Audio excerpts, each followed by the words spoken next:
আমার সন্তানের মা হতে হবে তোমাকে। আগামী ৯ মাস আমার সন্তানকে যাতে তুমি নিজের গর্ভে ধারণ করতে পারো, তার জন্য তোমাকে এখানে আনা হয়েছে। কথাটা শুনে আকাশ পরিমাণ চমকে উঠল অনামিকা।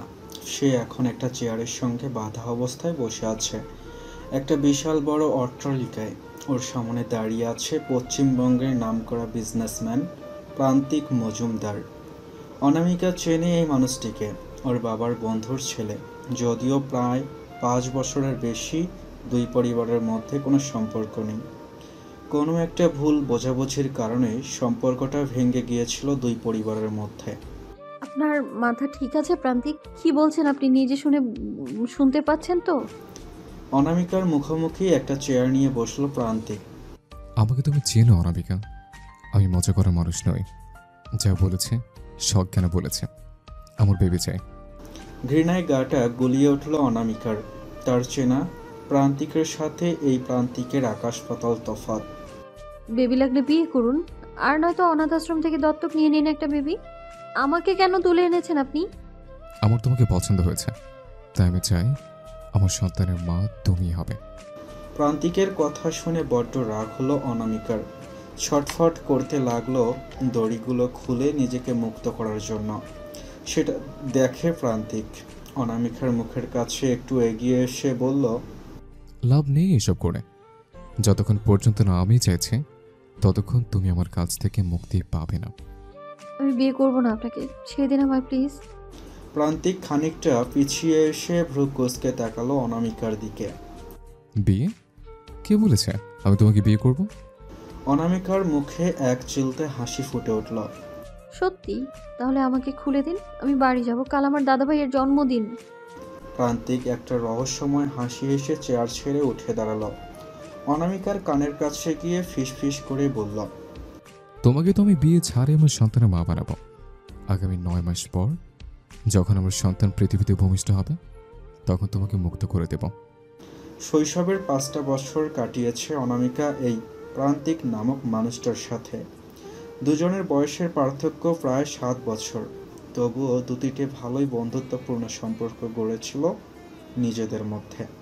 কিন্তু হঠাৎ করেই প্রান্তিকের বাবা পুরো ফ্যামিলি নিয়ে কাজের সূত্রে আমেরিকা চলে যায়। তারপর থেকেই প্রান্তিক আর অনামিকা অচেনা হয়ে যায়। তবে প্রান্তিক যে এতটা নিম্নরুচির মানুষ, সেটা ভাবতেই অনামিকার গা গুলিয়ে উঠল। পশ্চিমা দেশে পাশ্চাত্য শিক্ষায় মানুষ হয়ে কি নিজের শহরের শিক্ষাকে ভুলে গেছেন? এত নিম্ন রুচিবোধ সম্পন্ন মানুষ আপনি? মানুষ কেন বলছি, আপনি তো একজন অমানুষ। তাচ্ছিল্য ভরা হাসি হেসে প্রান্তিক অনামিকার একদম কাছে চলে আসে। অনামিকা ঘৃণায় একটু পিছিয়ে যায়। তা দেখে প্রান্তিক হেসে বলল, পিছিয়ে কোনো লাভ হবে না অনামিকা, শেষমেশ আমার কাছে আসতে হবে। কোনোদিনও না। আমি এখানে বাধা অবস্থায় মরে যাব, তবু নিজের সতীত্ব খোয়াতে পারবো না আমি। প্রান্তিক নিজের মোবাইল ফোনটা পকেট থেকে বের করে অনামিকার সামনে ধরে। ফোনের স্ক্রিনের দিকে তাকিয়ে আঁতকে উঠছে অনামিকা। গবলু, গবলুকে এভাবে বেঁধে রেখেছেন কেন? ও কষ্ট পাবে, প্লিজ ছেড়ে দিন বাচ্চাকে। আমি জানতাম তুমি আমার প্রস্তাবে কিছুতেই রাজি হবে না, তো এটা আমার সেকেন্ড অপশন। তোমাকে ১২ ঘন্টা সময় দিলাম ভাবার জন্য। ১২ ঘন্টা পর যদি তোমার উত্তর নেতিবাচক হয়, তাহলে তোমার ভাইপোর আয়ু তখনই শেষ হয়ে যাবে। অনামিকা ডুকরে কেঁদে উঠল। ছোট থেকে কোলে পিঠে করে মানুষ করেছে ওর ভাইপোকে। তার এমন অবস্থা দেখে খুব কষ্ট হচ্ছে অনামিকার। ওহ, ও তো ছোট বাচ্চা, কষ্ট হচ্ছে ওর, প্লিজ ওকে ছেড়ে দিন। সবটা এখন তোমার উপর নির্ভর করছে অনামিকা। আমি এখন যাচ্ছি, ঠিক ১২ ঘন্টা পর ফিরে আসবো। মনে রেখো, আমার কিন্তু পজিটিভ অ্যান্সার চাই, আর এই ১২ ঘন্টা তোমার ভাইপোর নিরাপদে থাকবে। Don't worry. প্রান্তিক রুম থেকে বেরিয়ে বাইরে থেকে রুমটা লক করে দিল। সিঁড়ি বেয়ে নিচে নামতেই একজন কালো জামা পরা লোক প্রান্তিকের কাছে এলো। স্যার, উকিলবাবু এসেছেন, ওনাকে কি ভিতরে আনবো? হুম, আমি স্টাডি রুমে আছি, ওনাকে ভিতরে পাঠিয়ে দাও। প্রান্তিক একবার নিচে থেকে অপরের অনামিকাকে যেই ঘরে রাখা হয়েছে সেদিকে তাকালো। একটা তির্যক হাসি দিয়ে নিজের স্টাডি রুমের দিকে চলে গেল। কিছুক্ষণ পর উকিল আসলো সেখানে। কি ব্যাপার প্রান্তিক, আজ আমার বাবাকে ছেড়ে আমাকে ডাকলে যে? আমার কিছু কোর্ট পেপার লাগবে, যেটা আঙ্কেলকে বলা যাবে না। কি পেপারস লাগবে বলো? আমি দুদিনের মধ্যে রেডি করে দিচ্ছি। 2 দিন নয়, 12 ঘন্টার মধ্যে আমার সেগুলো চাই। 12 ঘন্টার মধ্যে তো সম্ভব হবে না। কাল কোর্ট বন্ধ থাকবে। কম করে হলেও 40 ঘন্টা সময় তো লাগবেই। আজই যাও, কোর্ট বন্ধ হতে এখনও ঘন্টাখানেক বাকি আছে। আমার আজই পেপারসগুলো লাগবে, ইটস আর্জেন্ট। ঠিক আছে, দেখছি। আমি যথাসাধ্য চেষ্টা করব। কেটেছে অনেকক্ষণ, কিন্তু কতটা সময় পার হয়েছে সেটা অনামিকার অজানা। সে নিজেকে মুক্ত করতে অনেক চেষ্টা করেছে, কিন্তু পারেনি। একটা সময় পর ক্লান্ত হয়ে চেহারেই ঘুমিয়ে পড়েছিল ও। ঘুম ভাঙে দরজা খোলার আওয়াজে। দরজা খুলে প্রান্তিক ঘরে ঢুকলো কিছু কাগজপত্র হাতে নিয়ে। আর 5 মিনিট আছে তোমার হাতে। তোমার সিদ্ধান্ত জানাবে ঠিক 5 মিনিট পর। অনামিকা করুণ চোখে তাকালো প্রান্তিকের দিকে। কেন করছেন আপনি এমনটা? কিভাবে করছেন আমার সাথে এরকম? শৈশবে যে আমার গায়ে ফুলের টোকাও সহ্য করতে পারতো না, সে আজ নিজেই আমায় আঘাত করছে। প্রান্তিকের রাগটা মুহূর্তের মধ্যেই ওর চোখে প্রকাশ পেল। প্রান্তিকের জ্বলন্ত লাল চোখ দেখে ভয় পেয়ে গেল অনামিকা। 2 ফোঁটা চোখের জল গড়িয়ে পড়ল ওর শ্যামবর্ণ গালে। কাঁদবে না, একদম কাঁদবে না। এসব ন্যাকা কান্না আমার একদম সহ্য হয় না। আর শৈশবে কি করেছে না করেছে সেটা এখানে তুলে এনে সিম্পাথি আনার চেষ্টা করবে না। তুমি আমার কেউ হও না, তোমার টাইম শেষ। মতামত কি তোমার? নিজের কলিজার টুকরো, নিজের একমাত্র ভাইপোকে বাঁচাতে ওকে নিজেকে বলি দিতেই হবে। রাজি আমি। প্রান্তিকের মুখে হাসি ফুটল। অনামিকার চেয়ারে বাঁধা দড়িগুলো খুলে মুক্ত করলো ওকে। তারপর ওর সামনে কিছু পেপারস রাখলো প্রান্তিক। অনামিকা ভ্রু কুঁচকে তাকিয়ে বলল, এগুলো কিসের পেপারস? সকালে যে যে কথাগুলো হয়েছে সেগুলো লেখা আছে এখানে। তুমি আগামী 1.5 বছরের জন্য নিজেকে আমার কাছে বিক্রি করছো, আর এর বিনিময়ে তুমি আমার কাছ থেকে প্রতি মাসে 1 লাখ টাকা করে নেবে। কিন্তু আমি তো। এখানে যদি সাইন না করো, ওখানে তোমার ভাইপো। আঁতকে উঠল অনামিকা। না, আমার ভাইয়ের ছেলের কোনো ক্ষতি করবে না প্লিজ। আমি করছি, সাইন করছি। কাঁপা কাঁপা হাতে প্রান্তিকের থেকে কলমটা নিয়ে অনামিকা ভাবে তার সাইনটা করা কি ঠিক হবে। সাইনটা করো অনামিকা। অনামিকা সাইন করে। পাতা উল্টে উল্টে 3টে পাতায় সই করে দেয়। চোখ দিয়ে 2 ফোঁটা জল পাতার ওপর পড়ে ভিজে যায় কিছু অংশ। প্রান্তিক অনামিকার হাত থেকে পেপারসগুলো কেড়ে নেয়। আপনি খুব খারাপ মানুষ প্রান্তিক, খুব খারাপ মানুষ আপনি। I know that. তোমার ভাইপো 10 মিনিটের মধ্যে বাড়ি পৌঁছে যাবে। হ্যাঁ, তবে তুমি পালানোর চেষ্টা করতে যেও না, লাভ হবে না। আমার এই পুরো বাড়ির সিকিউরিটি সিস্টেম সম্পর্কে তোমার কোনো ধারণাই নেই, তাই আমি যেমনভাবে বলবো তেমনভাবেই চলবে। আমার বাবা আপনাকে ছাড়বে না প্রান্তিক। একবার এখান থেকে বের হই, আপনাকে আমি দেখে নিব। আগে ছাড়া তো পাও। প্রান্তিক ওই রুমে থাকা আলমারি থেকে একটা গ্রিন কালারের গর্জিয়াস শাড়ি বের করে এনে অনামিকাকে দিল। অনামিকা ভ্রু কুঁচকে তাকালো প্রান্তিকের দিকে। এটা কি? আজ থেকে এই রুমটা তোমার। কিছু প্রয়োজনীয় জিনিস আলমারিতে রাখা আছে, আর যদি কিছু প্রয়োজন হয় আমার ম্যানেজারকে বলবে। এখন এই শাড়িটা পরে নিচে আসো। অনামিকা শাড়িটা ছুঁড়ে মারল প্রান্তিকের মুখের ওপর। প্রান্তিক শাড়িটা মুখ থেকে সরিয়ে অনামিকার গাল দুটো চেপে ধরে বলল, তুমি আমাকে চেনো না অনামিকা। ফার্দার আমার সঙ্গে এরকম ব্যবহার করবে না। পৃথিবীর সব থেকে খারাপ মানুষ আমি। আমার উদ্দেশ্যে সফল হয়ে গেলে তোমাকে মেরে ফেলতে আমার 1 সেকেন্ডও সময় লাগবে না। অনামিকা জোর করে প্রান্তিকের হাতটা নিজের গাল থেকে সরিয়ে দেয়। এক্ষুনি মেরে ফেলুন না, কেন বাঁচিয়ে রেখেছেন আমায়? প্রান্তিক অনামিকার কানের কাছে মুখটা নিয়ে আসে। অনামিকা একটু পিছিয়ে যায়। তোমায় ভোগ করবো বলে বললাম না আমার বেবি চাই। প্রান্তিকের মুখের ভাষা শুনে ঘৃণায় মুখ ঘুরিয়ে নেয় অনামিকা। ছি। প্রান্তিক মজুমদারের বিশাল বড় অট্টালিকায় আজ বসেছে তারকার হাট। কলকাতার সব নামিদামি ব্যবসায়ীরা উপস্থিত হয়েছে প্রান্তিক মজুমদারের ড্রয়িং রুমে। 3 তলার একটা কোণার রুমে থাকায় অনামিকা কোনো হৈহট্টগোল শুনতে পায়নি, কিন্তু প্রান্তিকের দেওয়া শাড়িটা পরে নিচে আসতেই দেখে পার্টি চলছে। তাই অনামিকা আবার নিজের ঘরে ফিরে যাওয়ার জন্য এগোতেই ডাক পড়ে ওর। অনামিকা। ঘুরতেই দেখে ওর সামনে প্রান্তিক দাঁড়িয়ে আছে, হাতে হার্ড ড্রিঙ্কসের গ্লাস নিয়ে। অনামিকা গন্ধে নাক চেপে ধরল। প্লিজ গ্লাসটা সরান, অ্যালকোহলের গন্ধ আমি নিতে পারি না। প্রান্তিক হো হো করে হেসে উঠল। অনামিকা ভড়কে গেল। একজন ওয়েটার লাস্ট মোমেন্টে জানায় সে আসতে পারবে না, তাই আমাকে একটু প্রবলেমে পড়তে হয়েছে। তুমি একটু সার্ভ করে দাও বাকিদের। অনামিকা করুণ চোখে তাকালো প্রান্তিকের দিকে। আমি সার্ভ করব? হ্যাঁ, ওই যে ওইখানে ড্রিঙ্কসের ট্রেগুলো আছে, যাও। অনামিকা চমকে উঠল। ছোটবেলা থেকেই অ্যালকোহলের গন্ধ ও নিতে পারে না। ওর বাবা যত বড়ই ড্রিঙ্কস করে বাড়ি ফিরত তত বড়ই অসুস্থ হয়ে পড়েছে অনামিকা। তাই ওর কথা ভেবে ওর বাবা মদ নামক বস্তুটাকে সারা জীবনের মতো ত্যাগ করেছেন। আপনাকে তো বললাম আমি এসবের গন্ধ নিতে পারি না। প্রান্তিক অনামিকার হাতটা শক্ত করে চেপে ধরে বলল, তোমার কথা মতো চলার জন্য তোমাকে এখানে আনিনি, যেটা বলছি সেটা করো, কুইক। অনামিকা করুণ চোখে তাকালো প্রান্তিকের দিকে, কিন্তু প্রান্তিক সেটা পাত্তা না দিয়ে আবারও মেতে উঠল নাচ গানে। অনামিকাকে এই করুণ অবস্থায় দেখে খুব আনন্দ হচ্ছে ওর। আমার আগুনে তুমি জ্বলে পুড়ে ছারখার হয়ে যাবে অনামিকা। প্রান্তিক মজুমদার প্রতিশোধ নিতে ফিরে এসছে, আর তুমি আমার সে প্রতিশোধের প্রথম গুটি। জীবিত অবস্থাতেই তোমাকে নরক দেখাবো আমি। তুমি কল্পনা করতে পারছো না পরবর্তীতে কি অপেক্ষা করছে তোমার জন্য। Just wait and watch. Anamika প্রান্তিকের কাছে এলে প্রান্তিক একটা গ্লাস তুলে নেয়, আর ওর সামনে থাকা একটা মেয়ে গ্লাসটা নিতে গিয়ে ইচ্ছে করে অনামিকার শাড়িতে ফেলে দেয় পুরোটা। মদের গন্ধে গা গুলিয়ে ওঠে অনামিকার। হাত থেকে ট্রেটা পড়ে যায়। প্রান্তিক ভীষণ রেগে যায়। অনামিকার হাতটা শক্ত করে চেপে ধরে ওকে টানতে টানতে রুমে গিয়ে বিছানার ওপর ঠেলে ফেলে দিয়ে বলল, তুমি জানো ওগুলো কত এক্সপেন্সিভ ওয়াইন ছিল? ওগুলো ফেলে দেওয়ার সাহস কীভাবে হলো তোমার? অনামিকা উঠে বসলো বিছানায়।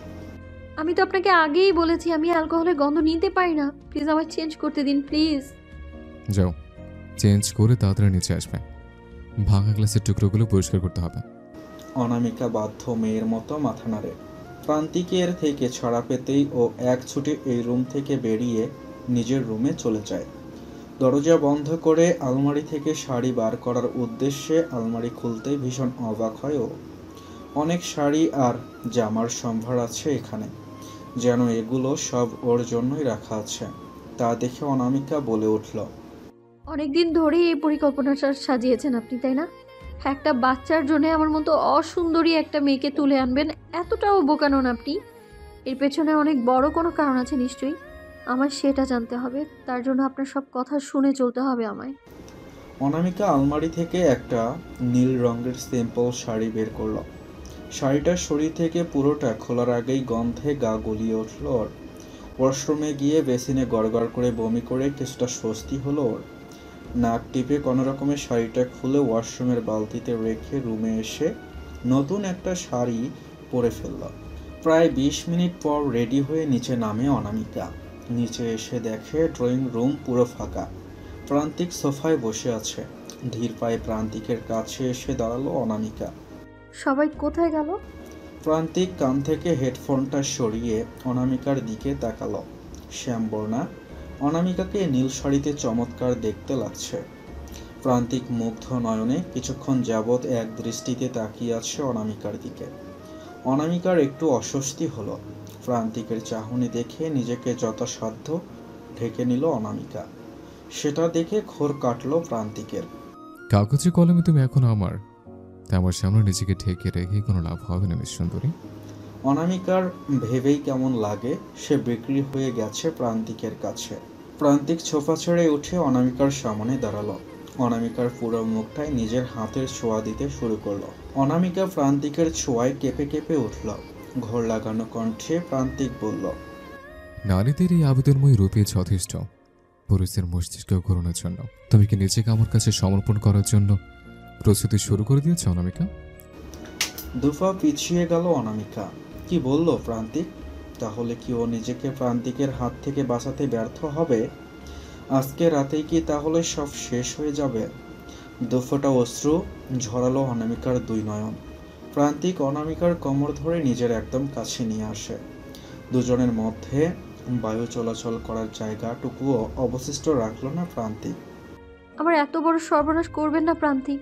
আমাকে নিয়ে আমার বাবার অনেক স্বপ্ন, সেটা এইভাবে শেষ করে দেবেন না প্লিজ। প্রান্তিক অনামিকার ঠোঁটে আঙ্গুল রেখে চুপ করালো ওকে। শ্শ্, একটা কথাও নয়, এই মুহূর্তটা এনজয় করো শুধু। এই এত বড় বাড়িতে শুধু তুমি আর আমি। Come with me. অনামিকা ঠায় দাঁড়িয়ে রইল, প্রচণ্ড ভয় পেয়ে আসেও। প্রান্তিক বুঝতে পারলো অনামিকা এত সহজে তার কথা মেনে নেওয়ার মেয়ে নয়, তাই আর এক মুহূর্ত দেরি করলো না ও। অনামিকাকে কোলে তুলে নিয়ে সিঁড়ি বেয়ে ওপরে উঠতে লাগলো। অনামিকা ছাড়া পাওয়ার জন্য ছটফট করতে লাগলো। এটা ঠিক হচ্ছে না প্রান্তিক, এতটা মনুষ্যত্বহীন হবেন না, এটা আপনার চরিত্রের সাথে যায় না। আমার চরিত্র সম্পর্কে কতটা জানো তুমি অনামিকা? তোমার চেনা সেই 10-12 বছর প্রান্তিক নই আমি। 16টা বছর কেটে গেছে। প্লিজ ছেড়ে দিন আমায়। একবার আপনার সুতপা কাকিমার কথা ভাবুন, মা মরে যাবে এইসব শুনলে। তাতে আমার কিছু হবে না। তোমার মা মানে সুতপা পাল আমার কেউ হন না, তাই বেকার ওনার কথা ভাবতে যাবো কেন আমি? অনামিকা একটা দীর্ঘশ্বাস ফেলল। মুহূর্তেই মনে পড়ল প্রীতমের কথা। অনামিকা মনে মনে বলল, প্রান্তিকের কথা মেনে নিলে তো প্রীতমকে ঠকানো হবে। না না, যে করেই হোক প্রীতমের সাথে একবার কথা বলতেই হবে। অনামিকা প্রান্তিককে অনুরোধ করে বলল, আমার একটা অনুরোধ রাখবেন প্লিজ। প্রীতমকে ফোন করবে তাই তো? অনামিকা বিস্মিত হলো, ওর মনের কথা প্রান্তিক কিভাবে জানলো এটা ভেবে। পরক্ষণেই আবার ভাবলো প্রীতমকে প্রান্তিক চিনল কিভাবে। আপনি প্রীতমকে কি করে চেনেন? প্রান্তিক দরজা খুলে নিজের বেডরুমে অনামিকাকে নিয়ে ঢুকলো। বড় একটা রুম, বেশ সাজানো গোছানো রুমটা। অনামিকা এই প্রথম প্রান্তিকের ঘরে এলো। চারদিকটা চোখ বুলিয়ে দেখতে দেখতে প্রীতমের কথাটা বেমালুম ভুলে গেল ও। প্রান্তিক অনামিকাকে কোল থেকে নামিয়ে বিছানায় বসলো, তারপর বসে পড়লো ওর পাশে। নাওয়া খাওয়া ভুলে যার সঙ্গে সংসার বাঁধার স্বপ্ন দেখেছিলে, সে প্রীতমই তোমাকে আমার কাছে পৌঁছে দিয়ে গেছে। চমকে উঠল অনামিকা। প্রায় 3টা বছর ধরে যার সঙ্গে প্রণয়ের সম্পর্কে আবদ্ধ সে, তাকে অবিশ্বাস করতে পারবে না প্রান্তিক নামক এই নোংরা মানুষটার কথায়। প্রীতমকে আমি ভালোবাসি প্রান্তিক। আপনি ভাবলেন কি করে আপনার এই বানানো মন গড়া কথায় আমি ওকে অবিশ্বাস করব? অনামিকার প্রতি করুণায় প্রান্তিক সূচক শব্দ করল। বিশ্বাস অবিশ্বাসটা তোমার হাতে অনামিকা। আমার হাতে এখন যেটা আছে সেটা তুমি। আর সুযোগের সৎ ব্যবহার করতে প্রান্তিক মজুমদার একটু দেরি করে না। অনামিকা ভয় পেল, খানিকটা পিছিয়ে বসলো, কিন্তু এই মুহূর্তে ওর ভয় পেলে চলবে না। একটা মেয়ের অসহায়ত্বের সুযোগ নিতে লজ্জা করছে না আপনার? নারী শরীরে দরকার হলে পতিতালয়ে যান না, আপনার তো অনেক টাকা আছে।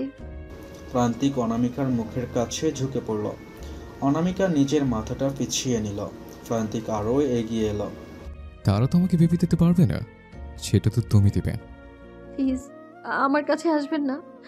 আপনারও তো বোন আছে, তার সাথে যদি এরকমটা হতো, একবার আমার জায়গায় প্রণতিকে দিয়ে বসিয়ে দেখুন না। কথাটা অনামিকার মুখ থেকে বেরোনোর সঙ্গে সঙ্গে প্রান্তিকের ডান হাতের 5 আঙ্গুলের দাগে অনামিকার গালটা লাল হয়ে গেল। প্রচণ্ড ব্যথায় গালে হাত দিয়ে কেঁদে ফেলল অনামিকা। প্রান্তিক ওর দুটো গাল শক্ত করে চেপে ধরে বলল, আমার বোনের সাথে নিজেকে তুলনা করার সাহস তোকে কে দিল অনামিকা? তোর এই মুখে আমি আমার বোনের নাম যদি দ্বিতীয়বার আর শুনেছে, তাহলে মেরে পুঁতে ফেলবো তোকে। প্রান্তিকের এমন রূপ দেখে ভয়ে গলাটা শুকিয়ে গেল অনামিকার। ভয়ে আরও ফুপিয়ে কেঁদে উঠল। প্রান্তিক রেগে অনামিকার হাত ধরে টানতে টানতে ঠেলে রুমের বাইরে পাঠিয়ে দেয় অনামিকাকে। তারপর ওর মুখের ওপর দরজা ধাম করে বন্ধ করে দেয়। রুমে বসে ক্রমাগত কেঁদেই চলেছে অনামিকা। বাবা মার কথা ওর খুব মনে পড়ছে। অনামিকা ডুকরে কাঁদতে কাঁদতে বলল, আমায় ক্ষমা করে দিও বাবা, আমি তোমার সম্মান হয়তো বেশি দিন বাঁচিয়ে রাখতে পারবো না, আমি নিরুপায়, আমাকে ভুল বুঝো না। আমি তোমাদের সবাইকে ভালোবাসি খুব। 24 ঘন্টারও বেশি সময় হয়ে গেল তোমাদের ছাড়া বাইরে আছি আমি। আমি জানি না তোমরা এখন কতটা চিন্তা করছো আমার জন্য। ছোট্ট ভাইপোর কথা মনে আসতেই কান্নার গতি আরও বাড়ল অনামিকার। কাঁদতে কাঁদতে হেসকিত উঠে যাওয়ার উপক্রম হয়। তবুও ও নিজেকে সামলে নিয়ে বালিশে মুখ গুজে বিছানায় শুয়ে পড়ল। এক পর্যায়ে এসে কাঁদতে কাঁদতে কখন ঘুমিয়ে গেল জানতেও পারল না ও। দরজা ধাক্কানোর শব্দে ঘুম ভাঙল অনামিকার। চোখ মুখ কুঁচকে প্রথমে বোঝার চেষ্টা করলো কোথায় আছো। পরক্ষণেই বুঝতে পেরে একটা দীর্ঘশ্বাস ফেলল। জানালা দিয়ে সূর্যের আলো ঘরের মধ্যে প্রবেশ করছে। অনামিকা বিছানায় থেকে নেমে দরজাটা খুলে একজন মধ্যবয়সী মহিলাকে দেখতে পেল। আপনি কে? কালকে তো আপনাকে দেখিনি। ম্যাডাম, আমি এই বাড়িতে কাজ করি। কাল আমার বরের শরীরটা খারাপ থাকায় তাই কাল কাজে আসিনি। এখানে কেন এসেছেন? আমার কাছে আপনার কি কাজ? নাকি আপনার স্যার বললেন আমাকে দিয়ে আজ বাড়ির সব কাজ করানোর জন্য? কাজের মহিলাটা নিজের নাক কান মুলে জিভ বার করলো। এসব কথা মুখেও আনা পাপ। আপনি তো আমায় হুকুম করবেন, যখন যেটা বলবেন সেটাই পৌঁছে যাবে আপনার কাছে। অনামিকা খুব বিরক্ত হলো এই কথাগুলো শুনে। সকাল সকাল মেজাজটাই বিগড়ে গেল ওর। আপনি যান এখন, আমার কিছু প্রয়োজন নেই। কিন্তু ম্যাডাম, স্যার যে বললেন আপনি সারা রাত কিছুই খাননি, তাই আপনাকে ডেকে নিয়ে ডাইনিং রুমে যেতে বলল। প্রান্তিকের প্রসঙ্গ উঠতেই কালকের কথা মনে পড়ে গেল ওর। রুম থেকে বেরিয়ে গটগট করে নিচে নেমে এলো। প্রান্তিক ডাইনিং টেবিলে বসে ল্যাপটপে কিছু কাজ করছিল। অনামিকাকে খুব জোরে আসতে দেখে প্রান্তিক আর চোখে তাকালো ওর দিকে। অনামিকা এসে প্রান্তিকের কাছে দাঁড়ালো। কেন আটকে রেখেছেন আপনি আমায়? আমি এইভাবে থাকতে পারি না। আমার খুব অস্থির লাগছে। বনের পাখিকে বন্দি করলে যেমন লাগে, আমার ঠিক তেমনই কষ্ট হচ্ছে। এই বাড়িটা অনেক বড়, যখন মন চাইবে যেখানে ইচ্ছে যাবে। বাইরে সুইমিং পুল, বাগান সব আছে। একঘেয়ে লাগলে ঘুরতে যাবে, তবে হ্যাঁ, একদম চালাকি করার চেষ্টা করবে না। প্রায় 20 জনেরও বেশি সিকিউরিটি গার্ড আছে এখানে, তাই তুমি চাইলেও পালাতে পারবে না এখান থেকে। মাইন্ডেড। অনামিকার প্ল্যান ফেল করায় মুখ বেজার হয়ে যায় ওর। পরক্ষণে আমতা আমতা করে কিছু একটা বলার চেষ্টা করে ও প্রান্তিককে। আমার কিছু জিনিস লাগবে। কি লাগবে? আপনি আপনার কাজের মাসিকে পয়সা দিয়ে দিন, উনি এনে দিবেন আমাকে। প্রান্তিক মুহূর্তেই বুঝে গেল অনামিকার কি লাগবে। অনামিকার থেকে চোখ সরিয়ে ল্যাপটপে মনোযোগ দিল আবারও। বলল, তোমার রুমে বেডের ডান থেকে ড্রয়ারটা খুললে তোমার সব প্রয়োজনীয় জিনিস পেয়ে যাবে। যদি আরও কিছু লাগে তাহলে একটা লিস্ট করে দিও। অনামিকা বাধ্য মেয়ের মতো ওখান থেকে চলে যাওয়ার জন্য পা বাড়াতেই প্রান্তিকের কথায় থমকে যায় ও। তার মানে আগামী 5 দিনও তুমি আমার হাত থেকে বেঁচে গেলে? না, 7 দিন। অনামিকা প্রান্তিকের প্রতিক্রিয়ার জন্য অপেক্ষা না করে সিঁড়ির কাছে চলে গেল। প্রান্তিক পিছন থেকে বলল, 15 মিনিটের মধ্যেই নিচে আসবে। কাল সারা রাত কিছুই খাওনি। তুমি অসুস্থ হয়ে পড়লে আমার সন্তানেরও আসতে দেরি হবে, তাই এখন থেকে নিজের খেয়াল রেখো। অনামিকা চলে যাওয়ার মিনিট 15 পর প্রান্তিক উঠে দাঁড়ায়। তৎক্ষণাৎ ফোনটা বেজে উঠলে ফোনটা রিসিভ করে ও। আবার ফোন করছো কেন? তবে সব টাকা তো আমি দিয়ে দিয়েছি। একটা প্রাপ্তবয়স্ক মেয়ের দাম মাত্র 10 লাখ হতে পারে না স্যার, আমার আরও টাকা লাগবে। আমাদের মধ্যে দিয়ে প্রথমে 10 লাখের কথা হয়েছিল। প্রথমে যাই কথা হোক না কেন, এখন আমার আরও 15 লাখ টাকা লাগবে। নইলে অতনু আঙ্কেলকে গিয়ে বলে দেব তার মেয়ে আপনার কাছে আছে। প্রান্তিক মুহূর্তের মধ্যেই রেগে যায়। প্রান্তিক মজুমদারকে ভয় দেখাচ্ছ তুমি? এই প্রান্তিক মজুমদার কাউকে ভয় পায় না। অতনু পালকে তো নাই। আর শোনো, অনামিকা পাল এখন কাগজে কলমে প্রান্তিক মজুমদারের সম্পত্তি। কেউ চাইলেও তাকে আমার কাছ থেকে নিয়ে যেতে পারবে না। আমি ওটা বলতে চাইনি স্যার, আমার মা খুব অসুস্থ, 2টো কিডনি ড্যামেজ হয়ে গেছে, 2জন কিডনি ডোনারও পাওয়া গেছে, শুধু টাকার জন্য অপারেশনটা থেমে আছে। হসপিটাল অ্যাড্রেসটা আমাকে মেল করো। তোমার মায়ের চিকিৎসার সব দায়িত্ব আমার। থ্যাংক ইউ স্যার, আপনাকে অসংখ্য ধন্যবাদ। প্রান্তিক ফোনটা কেটে নিজের পকেটে ঢুকিয়ে রাখল। পিছনে ঘুরতেই অনামিকাকে দাঁড়িয়ে থাকতে দেখে খানিকটা অবাক হলো ও। এইভাবে দাঁড়িয়ে দাঁড়িয়ে আমার কথা শুনছিলে বুঝে? অনামিকা প্রান্তিকের একদম কাছে এসে দাঁড়িয়ে বলল, কার সাথে কথা বলছিলেন আপনি? আমার বাবার সম্পর্কে কাকে কি বলছিলেন? যে তোমাকে পেতে সাহায্য করেছে আমার। কে সে? কে আমার এত বড় সর্বনাশটা করলো? কে? নাম বলুন তার। প্রান্তিক নিজের ফোনটা আবার বের করে কল রেকর্ডিংটা চালু করলো। শেষের কথাটা ছাড়া সবটা শুনলো ও। এই গলাটা আমি আগেও শুনেছি। এটা খুব চেনা কণ্ঠস্বর আমার। এই গলা যার, সেই তোমাকে আমার কাছে 25 লাখ টাকা বিনিময়ে বিক্রি করে দিয়েছে। অনামিকার খুব ঘৃণা হলো সেই লোকটার প্রতি। অনেক মনে করার চেষ্টা করে শেষমেশ বুঝতে পারলো এটা কার গলার স্বর। তখন যেন ওর পৃথিবীটাই যেন থমকে গেল। প্রীতম? নামটা বলেই আবার নিজেকে সংশোধন করলো অনামিকা। না না, এটা প্রীতম হতেই পারে না। এটা অন্য কেউ। প্লিজ বলুন না এটা অন্য কেউ। কে এটা? কেউ না। পেয়েছো এই জিনিসগুলো? হ্যাঁ, আপনি বলুন না এটা কে। আমাকে প্রশ্ন করার সাহস তোমাকে কে দিল অনামিকা? চুপচাপ খেতে বসো, আর নেক্সট টাইম আমাকে প্রশ্ন করার উদ্ধত দেখাবে না। অনামিকা আর কথা বাড়ল না, চুপচাপ গিয়ে ডাইনিং টেবিলে বসে পড়ল। তবে মনের মধ্যে একটা প্রশ্ন থেকেই গেল ওর। এই প্রশ্নের উত্তর ওকে খুঁজতেই হবে। প্রান্তিক বসলো অনামিকার মুখোমুখি। পম্পাদি, আমাদের ব্রেকফাস্টটা দিয়ে যাও তো। একটা রিকোয়েস্ট করব? কে? আমি আমার বাবার সাথে একবার কথা বলতে চাই। আমার গবলু বাড়ি পৌঁছেছে কিনা আমি দেখতে চাই। সেটা তুমি তোমার বাবাকে ফোন না করে জানতে পারবে। তোমার বাড়ির সামনে অলরেডি আমার 5 জন লোক আছে, যারা তোমার বাড়ির প্রত্যেক সদস্যকে ফলো করছে। তুমি যদি কিছু একটু ভুল করো, তাহলে তোমার ফ্যামিলি মেম্বার কমতে থাকবে পৃথিবী থেকে। না, আপনি ওদের কিচ্ছু করবেন না। আপনার সব কথা শুনবো আমি, শুধু ওদের কিছু করবেন না। Good girl. অনামিকা নিজের রুমে বসে বসে গল্পের বই পড়ছিল। এগুলো প্রান্তিক ইচ্ছে করে এখানে রেখেছে। এই সময় প্রান্তিক এলো রুমে। অনামিকা প্রান্তিককে দেখে নিজেকে গুছিয়ে বসল। লাঞ্চে আমার বিরিয়ানি খেতে ইচ্ছে করছে। পম্পাতি বিরিয়ানি বানাতে পারে না, এখন অফিস যাচ্ছে, ফিরে এসে বিরিয়ানি খাবো। রান্নাটা করে রাখবে। তো আমি তো বিরিয়ানি বানাতে। অনামিকার কথা শেষ হওয়ার আগেই প্রান্তিক বলল, পারো, তুমি বিরিয়ানি বানাতে পারো। তোমাকে গত 6 মাস ধরে নজরে রেখেছি আমি। তোমার সম্পর্কে সব জেনে তোমাকে আমার কাছে এনেছে। বাধ্য মেয়ের মতো যা বলবো তাই করবে। চিকেন না মাটন? মাটনে আমার অ্যালার্জি আছে, তো চিকেন বিরিয়ানি রান্না করো, সঙ্গে চিলি পনির, চিকেন চাপ আর শেষে রায়তা। আমি কিন্তু বাকি এগুলোর রান্না জানি না। এগুলো রান্না পম্পাদি করবে। আর শোনো, এখন থেকে প্রত্যেক দিন রাতে তুমি আমার সঙ্গে আমার বেডরুমে থাকবে। আঁতকে উঠল অনামিকা। এই সময়টাও কি প্রান্তিক ওকে ছাড়বে না? কিন্তু এখন তো আমার আমার মর্জির মালিক আমি। আমার যখন যা ইচ্ছে করবে তখন তাই করব। প্রান্তিক রুম থেকে বেরিয়ে গেলে অনামিকা একটা বালিশ ছুঁড়ে মারলো ওইদিকে। প্রান্তিক মজুমদার, তোকে ছাড়বো না আমি। আমার জীবন তুই নরক বানাতে চাইছিস, আমি সেই নরকেই তোকে টেনে আনবো। হঠাৎই প্রান্তিক আবার দরজার সামনে এসে দাঁড়ালো। অনামিকা ভয়ে শুকনো একটা ঢোক গিলল। আমার সাথে চ্যালেঞ্জ নিতে শোনো তুমি। আমি যে কি জিনিস সেটা তুমি এখনো জানো না। আমাকে নরকে টানতে চাইলে ওই নরকের আগুনে জ্বলতে হবে তোমাকে। জ্বলে পুরো শেষ হয়ে যাবে তুমি।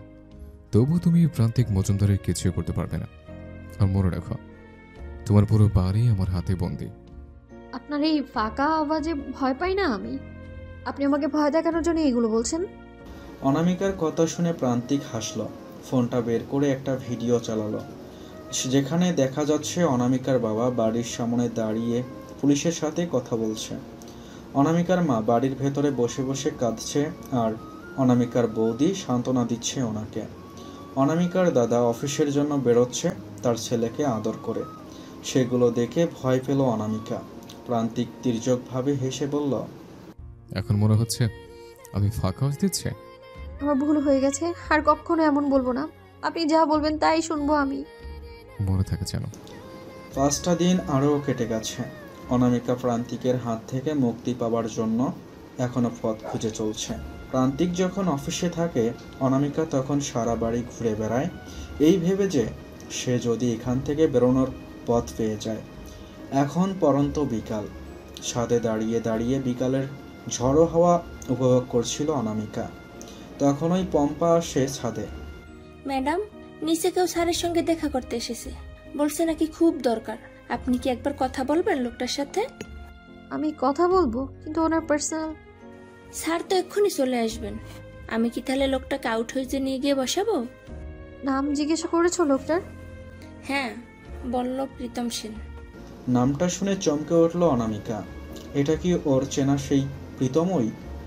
আর এক মুহূর্ত দাঁড়ালো না ও ছাদে, ছুটে নিচে চলে এলো। প্রধান দরজা দিয়ে বাইরে বেরিয়ে দেখে একজন পিছন করে দাঁড়িয়ে সিকিউরিটি গার্ডের সাথে কথা কাটাকাটি করছে। বুকের মধ্যে উতাল পাতাল শুরু হয়ে গেল অনামিকার। কি হচ্ছে এখানে? অজ্ঞাত লোকটা সহ সমস্ত সিকিউরিটি গার্ড ঘুরে দাঁড়ালো। চমকে উঠল অনামিকা লোকটাকে দেখে। এটা সত্যিই প্রীতম। খুশিতে আত্মহারা হয়ে গেল। একজন সিকিউরিটি গার্ড এগিয়ে এসে বলল, আপনি কেন বাইরে বেরিয়ে এলেন ম্যাডাম? স্যার জানতে পারলে খুব রাগ করবেন। আপনি ভিতরে যান, আমরা এদিকটা সামলে নিচ্ছি। ওনাকে ভেতরে আসতে বলুন। ড্রয়িং রুমে মুখোমুখি দাঁড়িয়ে আছে প্রীতম আর অনামিকা। অনামিকার চোখে আনন্দের অশ্রু, প্রীতমের চোখে ভয়। অনামিকা ছুটে গিয়ে জড়িয়ে ধরল প্রীতমকে। আমাকে এখান থেকে নিয়ে চলো প্রীতম, প্লিজ আমায় নিয়ে চলো। আমি গত 6 দিন যাবত এখানে আটকে আছি। আমাকে ওই প্রান্তিকের থেকে অনেক দূরে পালিয়ে নিয়ে চলো প্লিজ। মূর্তির মতো দাঁড়িয়ে আছে প্রীতম। এখানে এসে অনুশাসনা করছে ও, কারণ প্রীতম জানে ও যদি এখন কোনো চালাকি করে তাহলে প্রান্তিক ওকে মেরে ফেলবে। অনামিকা প্রীতমের বুক থেকে মাথা তুলল। আমাকে তোমার ফোনটা দাও প্রীতম, আমি বাবাকে ফোন করব, যেন খুব তাড়াতাড়ি এখানে পুলিশ নিয়ে এসে আমায় উদ্ধার করে। আমায় যেন নিয়ে যায় বাবা। প্রান্তিক আসার আগেই আমাদের এখান থেকে বেরোতে হবে। প্লিজ চলো প্রীতম। প্রীতম অনামিকার হাত দুটো নিজের শরীর থেকে সরিয়ে দিল। অনামিকা অবাক চোখে তাকালো প্রীতমের দিকে। প্রান্তিক স্যার, কোথায় অনু? তুমি প্রান্তিককে চিনলে কি করে? আর ওনার সাথে বা তোমার কি দরকার প্রীতম? সেটা আমি প্রান্তিক স্যারকেই বলবো, তোমাকে বলার কোনো প্রয়োজন বোধ করছি না। অনামিকা প্রীতমের দুই বাহু চেপে ধরে বলল, প্রীতম, আমি তোমায় ভালোবাসি। আগামী বছর আমাদের বিয়ের কথা ছিল। প্রীতম অনামিকার হাত দুটো সিটকে ফেলে একটু দূরত্বে গিয়ে দাঁড়িয়ে বলল, যে মেয়ে অবিবাহিত অবস্থায় একটা অবিবাহিত ছেলের সাথে 6টা রাত কাটিয়েছে, এরপর সে বাড়ি ফিরে গেলেও তাকে আমি বিয়ে করব, এটা তুমি কি করে ভাবলে অনু? এসব কি বলছো তুমি প্রীতম? বিশ্বাস করো, আমাদের মধ্যে কোনো সম্পর্ক হয়নি। আমি এখনো শুধু তোমারই আছি। একটা প্রাপ্তবয়স্ক পুরুষ আর একটা নারী 145 ঘন্টারও বেশি একসঙ্গে আছে, আর তাদের মধ্যে কোনো ফিজিক্যাল রিলেশন হয়নি, সেটা আমাকে মানতে হবে? তুমি প্লিজ বিশ্বাস করো কি হচ্ছে এখানে?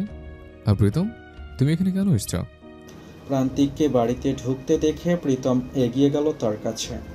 অনামিকা পাথরের মূর্তির মতো শুধু চেয়ে রইল প্রীতমের দিকে।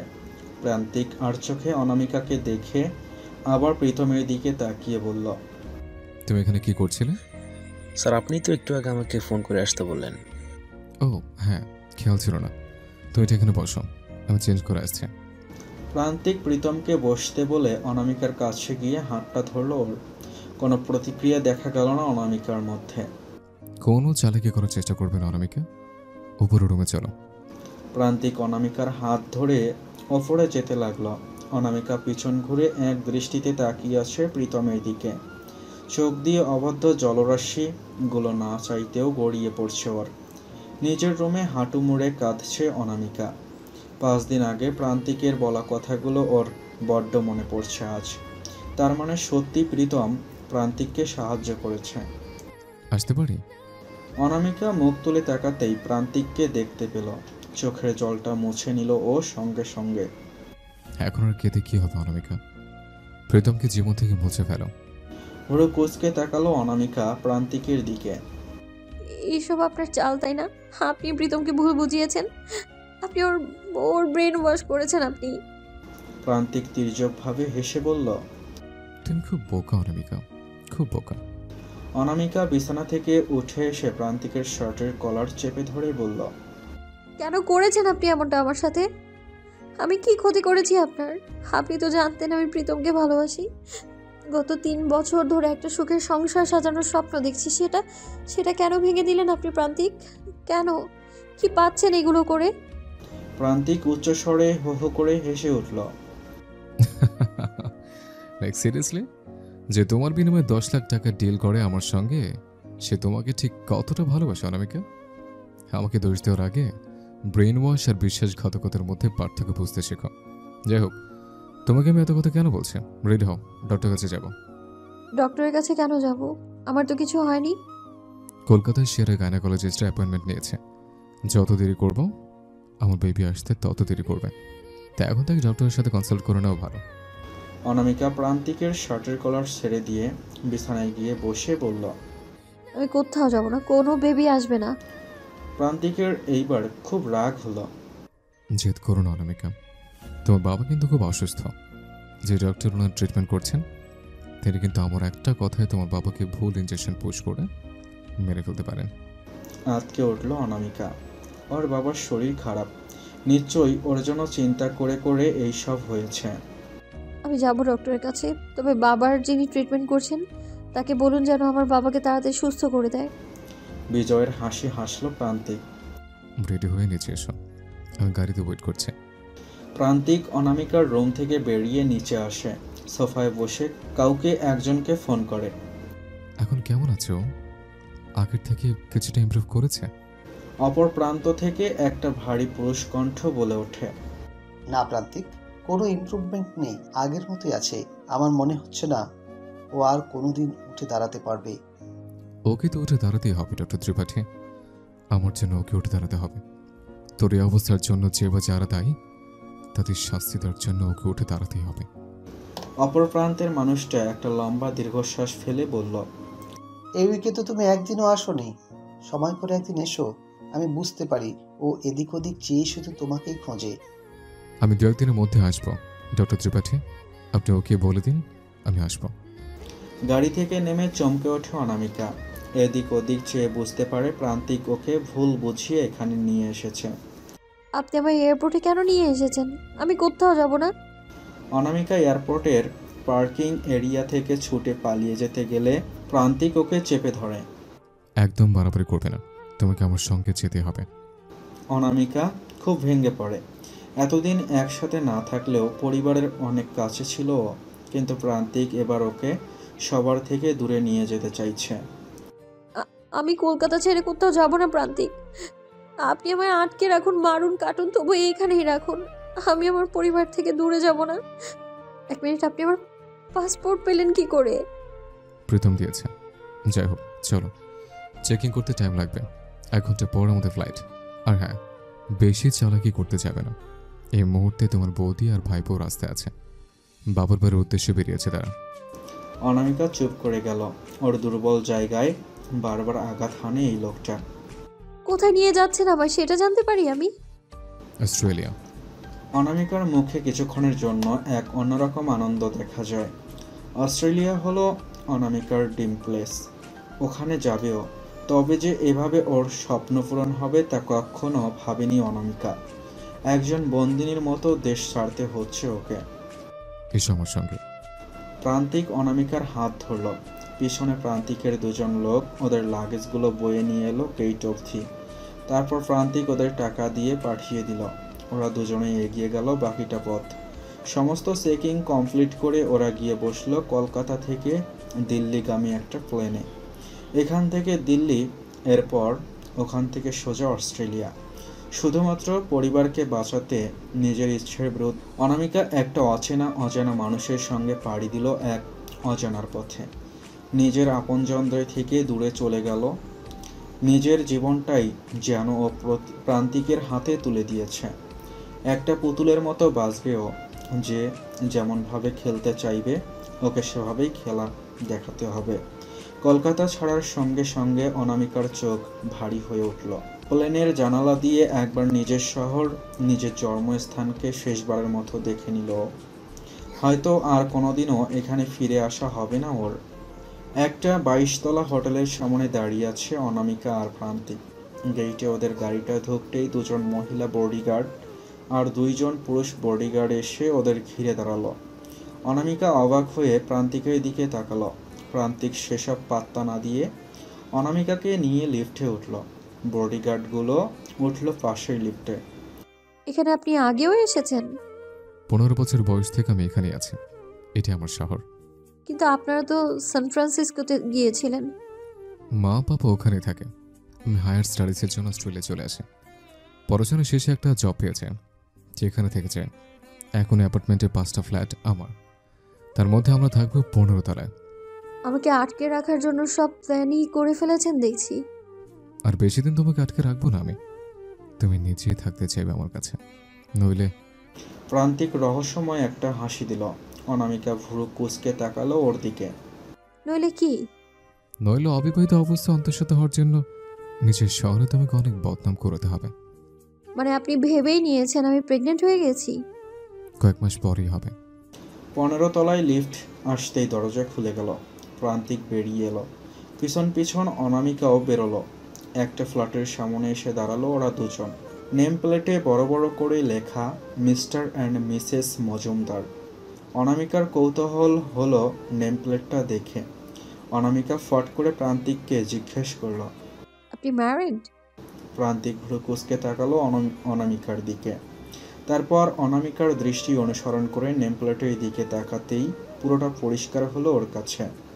Yes, I am married person. আপনার ওয়াইফ কোথায়? আর ওয়াইফ যদি থেকেই থাকে তাহলে আপনি আমার কাছে বেবি কেন চাইছেন? উনি তো আপনাকে বেবি দিতে পারবেন, তাও আবার লিগালি। এত কৈফিয়ত আমি তোমাকে কেন দিতে যাব অনামিকা? তোমার বিনিময়ে প্রীতম আমার কাছ থেকে 25 লাখ ক্যাশ নিয়েছে। এখন তোমাকে দিয়ে কি করব সেটা আমার ব্যাপার। প্রান্তিক দরজাটা খুলে ভেতরে ঢুকল। পরিষ্কার পরিচ্ছন্ন, পরিপাটি করে গোছানো একটা 4 রুমের ফ্ল্যাট এটা। অনামিকাও ঢুকলো প্রান্তিকের পিছন পিছন। আপনি কৈফিয়ত দিতে বাধ্য প্রান্তিক। নিজের স্বামীর স্ত্রীর সংসারে নিজের স্ত্রীর অবর্তমানে একটা অন্য মেয়েকে ঘরে এনে তুলেছেন। সেটা তো আমাদের ভারতীয় সংস্কৃতি নয়। প্রান্তিক অনামিকার দিকে ঘুরে অনামিকার দুটো গাল চেপে ধরল। ব্যথায় কুকিয়ে উঠল অনামিকা। ছাড়ুন আমায়। 2 দিন ভালো ব্যবহার করেছি বলে এটা ভেবে বসো না। আমার লাইফ সম্পর্কে জানার সমস্ত রাইট তোমার আছে। তুমি জাস্ট আমার কেনা একটা খেলনা, যতদিন পর্যন্ত থাকবে নিয়ে খেলবো, তারপর ছুঁড়ে ফেলে দেবো। প্রান্তিকের মুখ থেকে এমন নিম্ন রুচির একটা কথা শুনে ঘৃণায় গাটা গলিয়ে উঠল অনামিকার।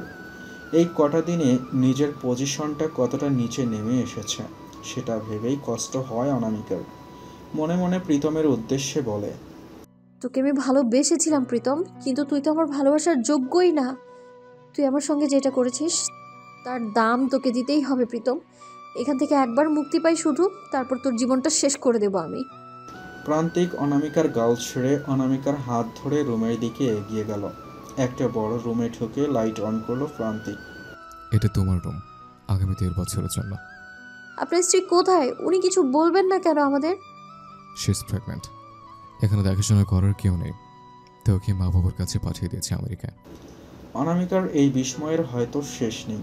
প্রান্তিক মানুষটাকে এবার বড্ড গোলমেলে লাগছে তার। অনেক রহস্য আছে এই মানুষটার মধ্যে। না হলে কদিন পর যার নিজের বেবি হবে সে কিভাবে অন্য একটা মেয়ের কাছ থেকে বেবি চায়? আই থিঙ্ক আপনার বেবি চাই না, আপনার চাই নারী শরীর। ওয়াইফ প্রেগনেন্ট হওয়ার জন্য যেটা আপনি পাচ্ছেন না সেটাই চাইছেন আপনি আমার কাছ থেকে। আপনি তো আপনার ওয়াইফকেও ঠকাচ্ছেন মিস্টার মজুমদার। আমার লাইফ না তো কিউরিয়াসিটি কেন তোমার? তুমি এখন আমার কেনা গোলাম। আমি তোমার কাছে বেবি চেয়েছি মানে তুমি আমাকে সেটাই দিবে। হ্যাঁ, আমি তো আলাদিনের আশ্চর্য প্রদীপ। আপনি আমার গায়ে হাত বুলিয়ে বাচ্চা চাইলেন আর আমি দিয়ে দিলাম। এই নিয়ে আমি আর একটা কথা বলবো না, তাড়াতাড়ি চেঞ্জ করে কিচেনে যাও। আজ থেকে এবারের সমস্ত কাজ তুমি করবে। অনামিকা খুব বিরক্ত হলো। নিজের বাড়িতে রাজকন্যার মতো লাইফ লিড করা মেয়েটাকে নাকি আজকে কাজের লোকের কাজ করতে হবে। এটা ভেবেই নিজের ওপর খুব করুণা হয় অনামিকার। এত বড় লোক মানুষ আপনি, বাড়িতে একটা কাজের লোক রাখতে পারেন না? প্রান্তিক বাঁকা হাসল। তো তোমাকে 25 লাখ টাকা দিয়ে কিনেছে কিসের জন্য? শপিস করে সাজিয়ে রাখার জন্য? যা বলেছি তাই করবে। প্রান্তিক রুম থেকে বেরিয়ে গেলে অনামিকা রাগে জোরে শব্দ করে দরজাটা বন্ধ করে দেয়। প্রান্তিক এই শব্দটা শুনে বড্ড রেগে যায়। খুব বার পেরেছে তোমার। 2 দিন ভালো করে কথা বলেছে বলে খুব উঠছ, এবার তোমার ডানাগুলো ছাটার সময় হয়ে গেছে।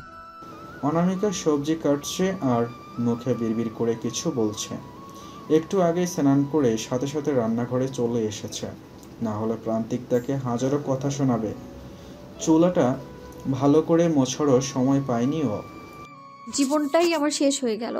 মায়ের কথা শুনে স্কুলে পুনর্মিলনী অনুষ্ঠানে না গেলেই ভালো হতো। তাহলে আমি আজ কলকাতায় পায়ের উপর পা তুলে চিকেন লেগ পিস খেতে পারতাম। আর তা না করে এখন আমাকে রান্না করতে হচ্ছে। তোর এই সর্বনাশের জন্য তুই নিজেই দায়ী অনামিকা পাল। কি পিটপিট করছো? প্রান্তিককে কিচেনে ঢুকতে দেখে আরও রেগে গেল অনামিকা। রাগটা গিয়ে পড়ল ওর কাটতে থাকা গাজরের ওপর। গাছের ওপর রাগটা না দেখিয়ে যদি প্রতিমার ওপর দেখাতে তাহলে আজকে তোমাকে এখানে থাকতে হতো না।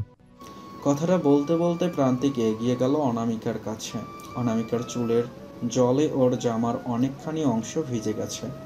তাতে বেশ মোহনীয় লাগছে অনামিকাকে। প্রান্তিক অনামিকার চোখের কাছে নড়তে থাকা চুলগুলোকে ওর কানের কাছে গুজে দিল। অনামিকা প্রান্তিকের দিকে ঘুরে তাকালো। সরে যান বলছি। প্রান্তিক সরল না, বরং উল্টো আরও অনেকটা কাছাকাছি চলে এলো ওর। দুহাত দিয়ে অনামিকার গালগুলো আলতোভাবে ধরল প্রান্তিক। অনামিকা শ্বাস প্রশ্বাসের গতি বাড়াতে থাকলো। শিহরণে চোখ বুঝল অনামিকা। প্রান্তিকের হাত অনামিকার চুলে বিচরণ করতে শুরু করলো। পকেট থেকে ক্লিপটা বের করে অনামিকার চুল আটকে দিল প্রান্তিক। তখনও অনামিকাকে চোখ বন্ধ করে থাকতে দেখে হো হো করে হেসে উঠল প্রান্তিক। এখন এই ফিলিংস থাকলে হবে? এই তো সবে সন্ধ্যা, রাত পর্যন্ত ওয়েট করতে হবে মিস পাল। অনামিকা তড়িৎ গতিতে চোখ খুলল। নিজের কাজে নিজেই লজ্জিত সে। হঠাৎ প্রান্তিকের ছোঁয়ায় ওর অস্বস্তি হচ্ছে না, এটা ভাবনায় অনামিকাকে। তারপর ও কোনো উত্তর না দিয়ে আবার গাজর কাটায় মনোযোগ দিল। তোমাকে কেন এখানে নিয়ে এলাম জানো? অনামিকা জিজ্ঞাসু দৃষ্টিতে তাকালো প্রান্তিকের দিকে। প্রান্তিক বলতে শুরু করলো। কলকাতার বাড়িতে তো সিকিউরিটি গার্ড, হেল্পিং হ্যান্ডের মধ্যে থেকে রোমান্স করার সুযোগ পেতাম না। এখানে কেউ নেই, কাজের লোক পর্যন্ত রাখিনি। তাই আমার বেবিকে পৃথিবীতে আনার প্রসিডিউরটা তো শুরু করতে হবে। আপনি খুব খারাপ একটা মানুষ প্রান্তিক। I know that. আমার ছাড়ুন প্লিজ। এভাবে একটা অবিবাহিত মেয়ের বাচ্চা জন্ম দেওয়াটা আমাদের সোসাইটি কি চোখে দেখে আপনি জানেন? এই সোসাইটিতে আমার পরিচয় হবে একজন পতিতা। তাতে আমার কি? একটা দীর্ঘশ্বাস ফেললো অনামিকা। প্রান্তিকের মন গলাতে পারবে না ও, তাই অন্যভাবে চেষ্টা করতে হবে ওকে। আপনি এখন এখান থেকে যান, রান্না হয়ে গেলে ডাকবো আমি আপনাকে। প্রান্তিক চলে গেল কিচেন থেকে। নিজের রুমে গিয়ে দরজা বন্ধ করে ফোন লাগালো কাউকে। ওখানে কাজ কত দূর? ওকে নজরে রাখো, কোথায় যায়, কার সাথে দেখা করে, সব ইনফরমেশন আমার চাই। হ্যাঁ স্যার, আমাদের লোক সারাক্ষণ নজর রেখেছে ওর উপর। ওর সাহায্যে আমরা আসল মাস্টার মাইন্ডকে খুঁজে পাবো। একদমই তাই, ওর উপর থেকে নজর সরানো যাবে না। ওদের গ্যাংটা কিন্তু খুবই চালাক, তাই আমাদের সাবধানে পা ফেলতে হবে। প্রান্তিক ফোনটা রেখে ল্যাপটপ নিয়ে বসলো। অফিসের কিছু ইম্পর্টেন্ট ফাইল চেক করে মেইল করলো। দরজায় ধাক্কার শব্দ শুনে ল্যাপটপ বন্ধ করে দরজা খুলল ও। কি চাই? এত তাড়াতাড়ি রান্না তো হওয়া সম্ভব নয়। আপনাকে কেউ খুঁজছেন। কে? একজন মধ্যবয়স্ক ভদ্র মহিলা। প্রান্তিকের আর বুঝতে বাকি থাকে না কে তাকে খুঁজছে। গত 5 বছর হলো অপরার ফ্ল্যাটে এসেছেন এই মহিলারা। বাঙালি হওয়ার সুবাদে প্রায়শই প্রান্তিকের কাছে আসেন উনি। প্রান্তিক কিছুটা বিরক্তও হয়। তুমি আমাকে না জিজ্ঞেস করে দরজা খুলেছো কেন? অনেকক্ষণ ধরে বেল বাজাচ্ছিলেন, আপনি আসছেন না দেখে দরজা খুলে দিয়েছিলাম। এই শাস্তি বড় দিচ্ছি তোমাকে, সরো, বাইরে আসবে না একদম। প্রান্তিক অনামিকাকে সরিয়ে বাইরে বেরিয়ে এলো। দরজার কাছে আসতেই দেখে ওই মহিলাটি হাসি মুখে দিয়ে দাঁড়িয়ে আছে। কিছু বলবেন কাকিমা? না, আসলে বিকেলের দিকে দেখলাম একটা মেয়েকে নিয়ে তুমি ঘরে ঢুকছো, তাই জানতে এলাম। মেয়েটা কে গো? এখনো দরজা খুলে দিল? তোমার বউ নাকি? প্রান্তিক মনে মনে বিরক্ত হলেও মুখে সেটা প্রকাশ করলো না। হ্যাঁ কাকিমা, ওটা বউ হয় আমার। বাহ, খুব ভালো। বউমা খুব ভালো হয়েছে। তবে হিন্দু বাঙালি বাড়ির বউ হয়ে শাখা সিঁদুর কিছুই নেই। অন্তত নোয়াটা তো রাখতে পারতো হাতে বৌমা। কাকিমা, ও বাঙালি। এই যা কাকিমা, আমার অফিসের কিছু কাজ পড়ে আছেন, পরে কথা হবে আপনার সাথে। ঠিক আছে। আপনি ওনাকে কেন বললেন আমি আপনার বউ? ওই বাঙালি মহিলাকে বিদায় দিয়ে দরজা বন্ধ করে পিছনে তাকাতেই এমন একটা প্রশ্নের সম্মুখীন হয় প্রান্তিক। অনামিকার চোখে অনেক কৌতূহল। তারপর অনামিকাকে বাইরে দাঁড়িয়ে থাকতে দেখে খুব রেগে যায় প্রান্তিক। তোমাকে না বলেছিলাম বাইরে না বেরোতে? কেন বাইরে এসছো তাহলে? বাইরে এসে আবার লুকিয়ে লুকিয়ে আমাদের কথা শুনছিলে কেন? এখানে তো লুকিয়ে লুকিয়ে কথা শোনার কোনো প্রশ্নই আসে না। যেখানে আমাকে নিয়েই কথা হচ্ছিল, আপনি ওনাকে কেন বললেন আমি আপনার বউ? আনসার মি প্রান্তিক। অনামিকা তাকে জেরা করছে এটা ভেবেই প্রান্তিকের চোখে আগুন সৃষ্টি হয়। মুহূর্তের মধ্যেই অনামিকার হাত দুটো চেপে ধরে পিছনে ঘুরিয়ে শক্ত করে ধরে ওকে। তাহলে কি বলতাম আমি? তুমি আমার রক্ষিতা? মাইন্ড ইউর ল্যাঙ্গুয়েজ প্রান্তিক। আমার সম্পর্কে এমন কথা ভুলেও বলবেন না। আমি আপনার কাছে স্ব ইচ্ছায় আসিনি। আপনি আমায় আটকে রেখেছেন এখানে। আমি সবাইকে বলে দেব সেটা। প্রান্তিক খুব জোরে হেসে উঠল। প্রমাণ করতে পারবে তো এখানে আমার পজিশনটা ঠিক কি? সেটা তুমি এখানে এসে আশা করে বুঝতে পেরেছ। আমার পাওয়ার সম্পর্কে তোমার কোনো আইডিয়া নেই মিস অনামিকা পাল। প্রান্তিককে ব্যঙ্গ করে তাচ্ছিল্য হাসল অনামিকা। হ্যাঁ, সেই আর কি। পাওয়ার আছে বলেই তো আপনার নতুন নতুন নারীর শখ হয়। তুমি কবে দেখলে অনামিকা আমার নতুন নতুন নারীর দরকার হয়? প্রান্তিক অনামিকাকে আরও জোরে চেপে ধরে। এতে অনামিকার হাতের চুড়িটা ভেঙে যায়। ব্যথায় কাঁকিয়ে ওঠে অনামিকা। হাতটা ছাড়ুন, লাগছে আমার। অনামিকার ভেজা কণ্ঠ শুনে সঙ্গে সঙ্গে ওর হাতটা ছেড়ে দেয় প্রান্তিক। অনামিকা নিজের হাতটা অন্য হাত দিয়ে চেপে ধরে। প্রান্তিক বোঝার চেষ্টা করে কি হয়েছে। যখনই ও অনামিকার হাতটা দেখে তখনই আটকে ওঠে ও। নিচে ভাঙ্গা চুড়িটা দেখে বুঝতে পারে ওর নিজের ভুলটা। অনামিকাকে নিয়ে ব্যস্ত হয়ে ওঠে প্রান্তিক। আমি সরি অনামিকা, দেখি হাতটা দাও। আমি বুঝতে পারিনি, প্লিজ প্লিজ অনামিকা, হাতটা দাও। বিলিং হচ্ছে, ক্লিন করতে হবে। প্রান্তিক অনামিকার হাতটা ধরতে গেলে অনামিকা নিজের হাতটা সরিয়ে নিয়ে রাগী গলায় বলল, জুতো মেরে গরুদান করতে এসেছেন? চাই না আপনার দয়া। আপনার তো আমার শরীর দরকার, আমি স্বেচ্ছায় নিজেকে আপনার হাতে তুলে দিলাম। আপনার কত শরীরে খিদে আছে, মিটিয়ে নিন আজ। শান্ত হও, হাতটা দাও, নাহলে ইনফেকশন হয়ে যাবে। এত অস্থির কেন হচ্ছেন আপনি? আমার পরিবারের থেকে দূরে সরিয়ে আমাকে যে ব্যথাটা আপনি দিয়েছেন, এটা সেই তুলনায় কিচ্ছু না। আমি এক্ষুনি সব প্রশ্নের উত্তর চাই। প্রান্তিক নিজের রাগটা নিয়ন্ত্রণে আনার জন্য হাতের মুঠো শক্ত করে লম্বা শ্বাস দিল। স্থির কণ্ঠে বলল, ঘরে যাও অনামিকা, এ নিয়ে পরে কথা হবে। আমি আমার প্রশ্নের উত্তর না পেলে কিছুতেই ঘরে যাব না। ধৈর্যের বাঁধ ভাঙল প্রান্তিকের। এই কয়দিন অনেক চেষ্টা করেছে নিজেকে শান্ত রাখার, কিন্তু এবার আর পারল না। উচ্চ স্বরে চিল্লিয়ে বলল, আমার কথা শুনতে পাচ্ছিস না তুই? ঘরে যেতে বলেছি, আর এক সেকেন্ড আমার চোখের সামনে থাকলে খুন করে ফেলবো তোকে, যা। প্রান্তিকের উঁচু আওয়াজে ফুঁফিয়ে কেঁদে উঠল অনামিকা। ছোটবেলা থেকেই খুব আবেগপ্রবণ, কারোর উঁচু গলার স্বর সহ্য করতে পারে না। ছুটে ড্রয়িং রুম থেকে নিজের রুমে গিয়ে দরজা বন্ধ করে দিল অনামিকা। প্রান্তিক সেই দিকে তাকিয়ে একটা দীর্ঘশ্বাস ফেলল। তুমি যতটা খারাপ মানুষ ভাবো, আমি ততটাও খারাপ নই অনু। তবে তুমি যদি আমার পথে কাটা হয়ে দাঁড়াও, তোমাকে পৃথিবী থেকে সরিয়ে ফেলতে আমি একবারও ভাববো না। তাই এমন কোনো কাজ করো না যাতে আমাকে এই সিদ্ধান্তটা নিতে হয়। প্রান্তিক মজুমদার প্রতিশোধ নিতে ফিরে এসছে, সে তার লক্ষ্য পূরণ করবে। রাত গড়িয়ে সকাল, সকাল গড়িয়ে বিকেল, বিকেল গড়িয়ে রাত, আবার পুনরায় রাত গড়িয়ে সকাল। এভাবেই কেটে গেছে প্রায় একটা মাস। সম্পর্কের সমীকরণ পাল্টায়নি এই এক মাসে। শুধু অনামিকা নিজের বাড়ির প্রত্যেকের জন্য চিন্তা করে করে নিজের শরীরের অযত্ন করেছে। আগের থেকে অনেকটাই রোগা হয়ে গেছে সে। তবে অবাক করা বিষয়, এই এক মাসে অনামিকাকে ছুঁয়েও দেখেনি প্রান্তিক। তার মতে ডক্টর নাকি বলেছে অনামিকা এখন কনসিভ করলে নাকি ওর প্রাণহীন পর্যন্ত ঘটতে পারে। তাই যথাসাধ্য দূরত্ব বজায় রেখেছে প্রান্তিক অনামিকার থেকে। প্রান্তিক এখন বাড়ির বাইরে আছে, অনামিকা বাড়িতে একা। যদিও গেটের বাইরে দুইজন গার্ডকে রেখে গিয়েছে প্রান্তিক। এই এক মাসে অনামিকা খেয়াল করেছে একটা রুমে প্রত্যেক দিন রাতে ঘন্টার পর ঘন্টা কাটায় প্রান্তিক। বেশ কৌতূহল জেগেছে তার মনে ওই রুমটা নিয়ে। যদি প্রান্তিকের সম্পর্কে কিছু জানতে পারে, এটা ভেবে ওই রুমে চিরুনি তল্লাশি করবে বলে ভেবে ফেলেছে অনামিকা। অনেক কষ্টে এই ঘরে চাবি উদ্ধার করেছে সে। চাবি দিয়ে তালা খুলে ঘরে ঢোকে অনামিকা। চারদিকে অন্ধকার হওয়ায় কিছুই দেখতে পাচ্ছে না সে।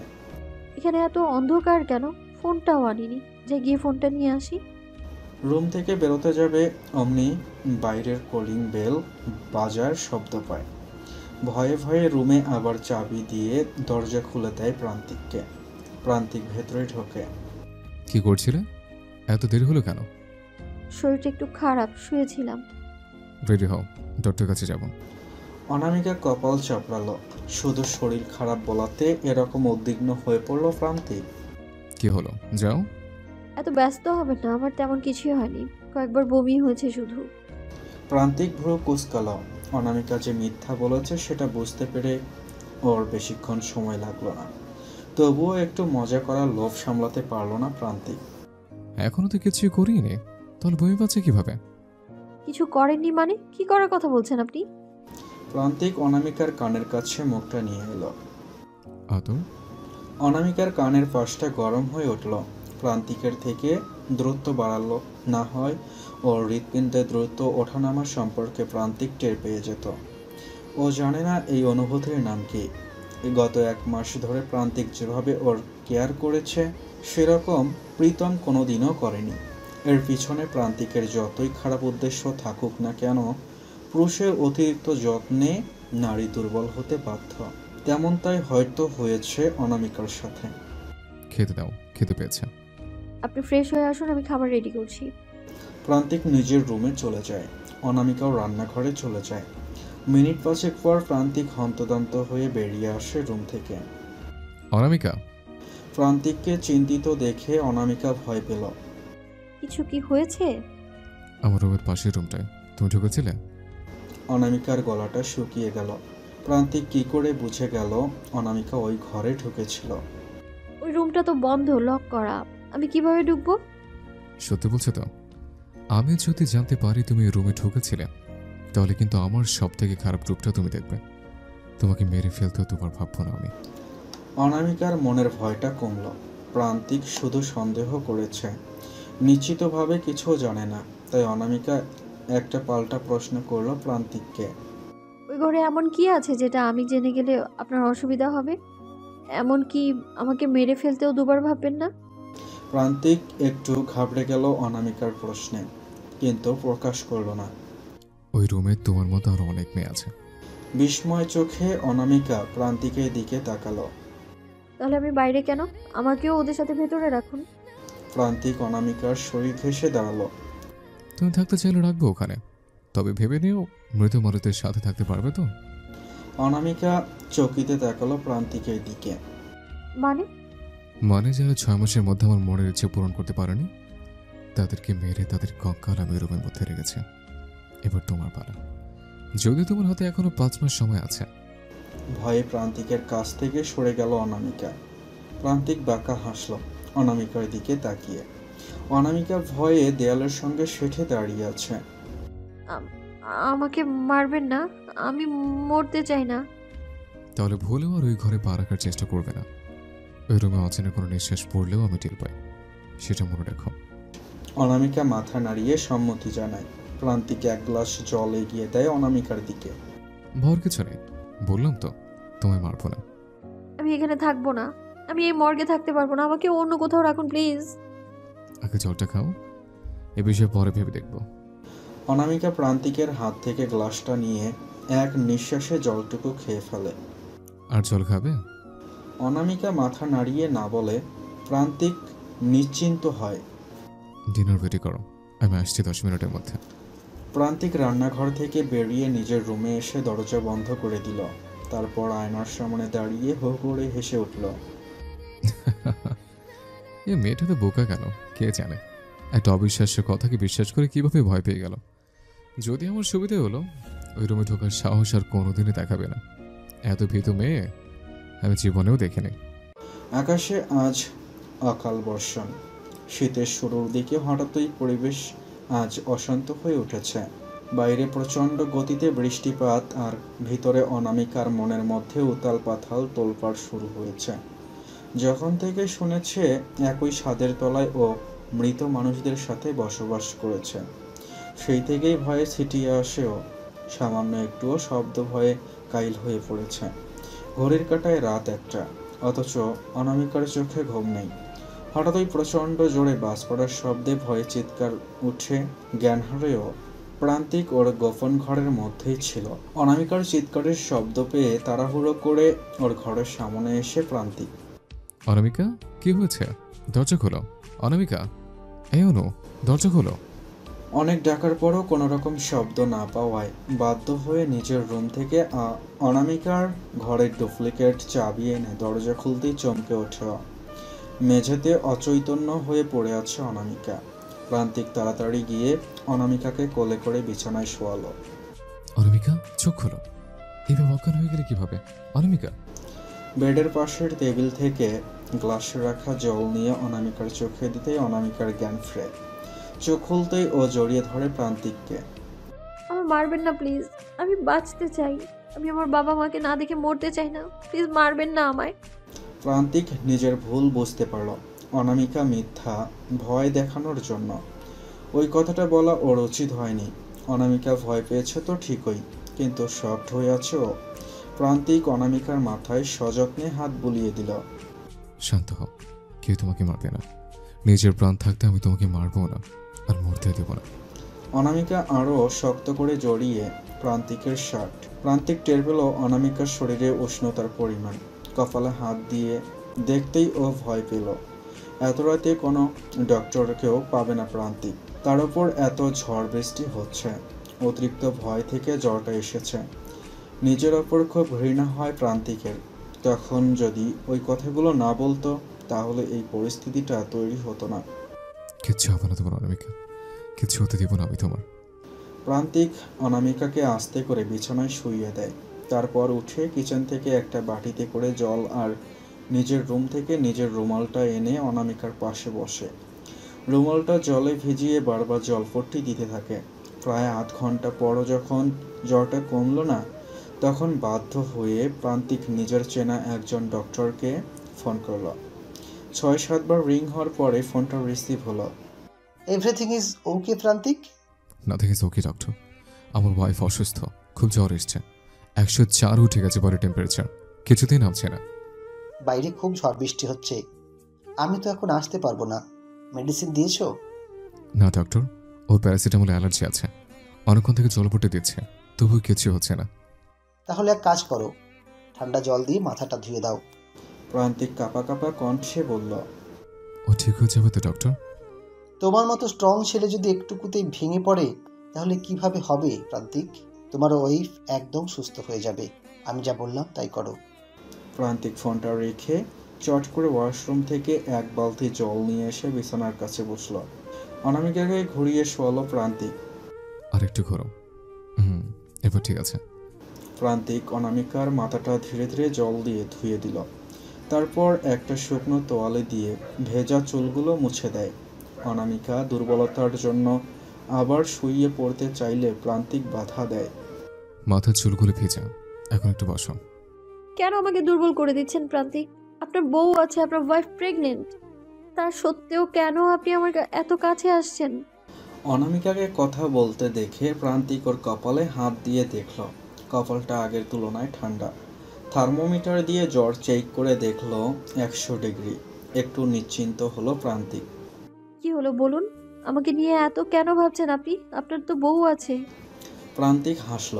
অবচেতন মনে হলেও তো বলেছে অনামিকা ওর প্রতি দুর্বল হচ্ছে। আমার বউ আছেই তো, আর তুমি তো হলে আমার বউ, আমার পিচ্ছি বউ। মিথ্যে, শুধুমাত্র নিজের সম্মান বাঁচিয়ে রাখতে আপনি সবার কাছে আমাকে নিজের বউ হিসেবে পরিচয় দিচ্ছেন। আসলে তো আমি আপনার অনামিকার মুখটা চেপে ধরল প্রান্তিক। আমাদের সম্পর্ক পবিত্র অনু, তাই আমাদের সম্পর্ককে, আইন আমাদের সম্পর্ককে স্বীকৃতি দিয়েছে। তুমি আমার লিগ্যাল ওয়াইফ, আমার প্রথম ভালোবাসা, আমার প্রথম এবং শেষ বউ।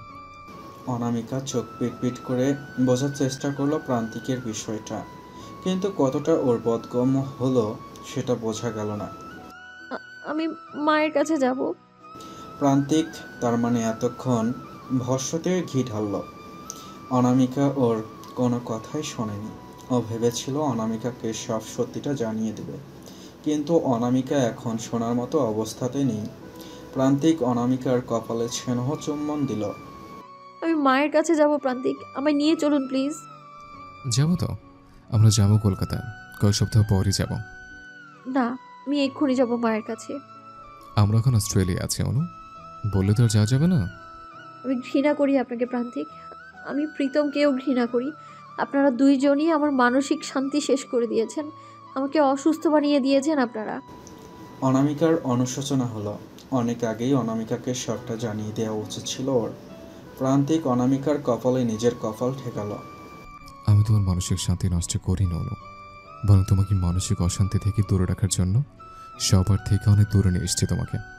সুস্থ হও, সব বলবো তোমাকে। আমি খারাপ মানুষ নই। আমি এখনই শুনবো সবটা। এখন তোমার বিশ্রামের প্রয়োজন অনু, ঘুমাও। আপনি আমায় মেরে ফেলবেন না তো? আমি আপনার কাছ থেকে কোথাও যাব না, আমার অভ্যাস খারাপ করে দিয়েছেন আপনি। অনামিকার সোজাসুজি স্বীকারোক্তি শুনে হাসল প্রান্তিক। সুস্থ অবস্থায় কখনো এমন কথা বলতো না অনামিকা। বউ, ইউ লাভ মি? অনামিকা পিটপিট করে তাকালো প্রান্তিকের দিকে। চোখ জ্বালা করছে ওর। নট শিওর, বাট আই প্রান্তিকের বুকে মাথা রেখে চোখ বুঝল অনামিকা। অতিরিক্ত জ্বরের জন্য এতক্ষণ ঘুমাতে পারছিল না। জ্বরটা একটু ছাড়তেই আর চোখ খুলে থাকতে পারল না ও। প্রান্তিক আস্তে করে বালিশে শুইয়ে দিয়ে অনামিকাকে, তারপর পাশে বসেই অনামিকার চুলে বিলি কাটতে থাকে। সূর্যের আলো চোখে পড়তেই ঘুম ভাঙল অনামিকার। চোখ খুলতেই মাথায় তীব্র যন্ত্রণা অনুভব করলো। শরীরটা ভারী হয়ে আছে ওর। উঠে বসে চোখ রোগড়ে ভালো করে তাকালো। পাশে ঘুরতেই প্রান্তিককে বিছানায় বসে ঘুমাতে দেখে অবাক হলো। কাল রাতের কথাগুলো আবছা মনে পড়তে লাগলো ওর। প্রান্তিককে দেখে অনামিকা মায়া হলো।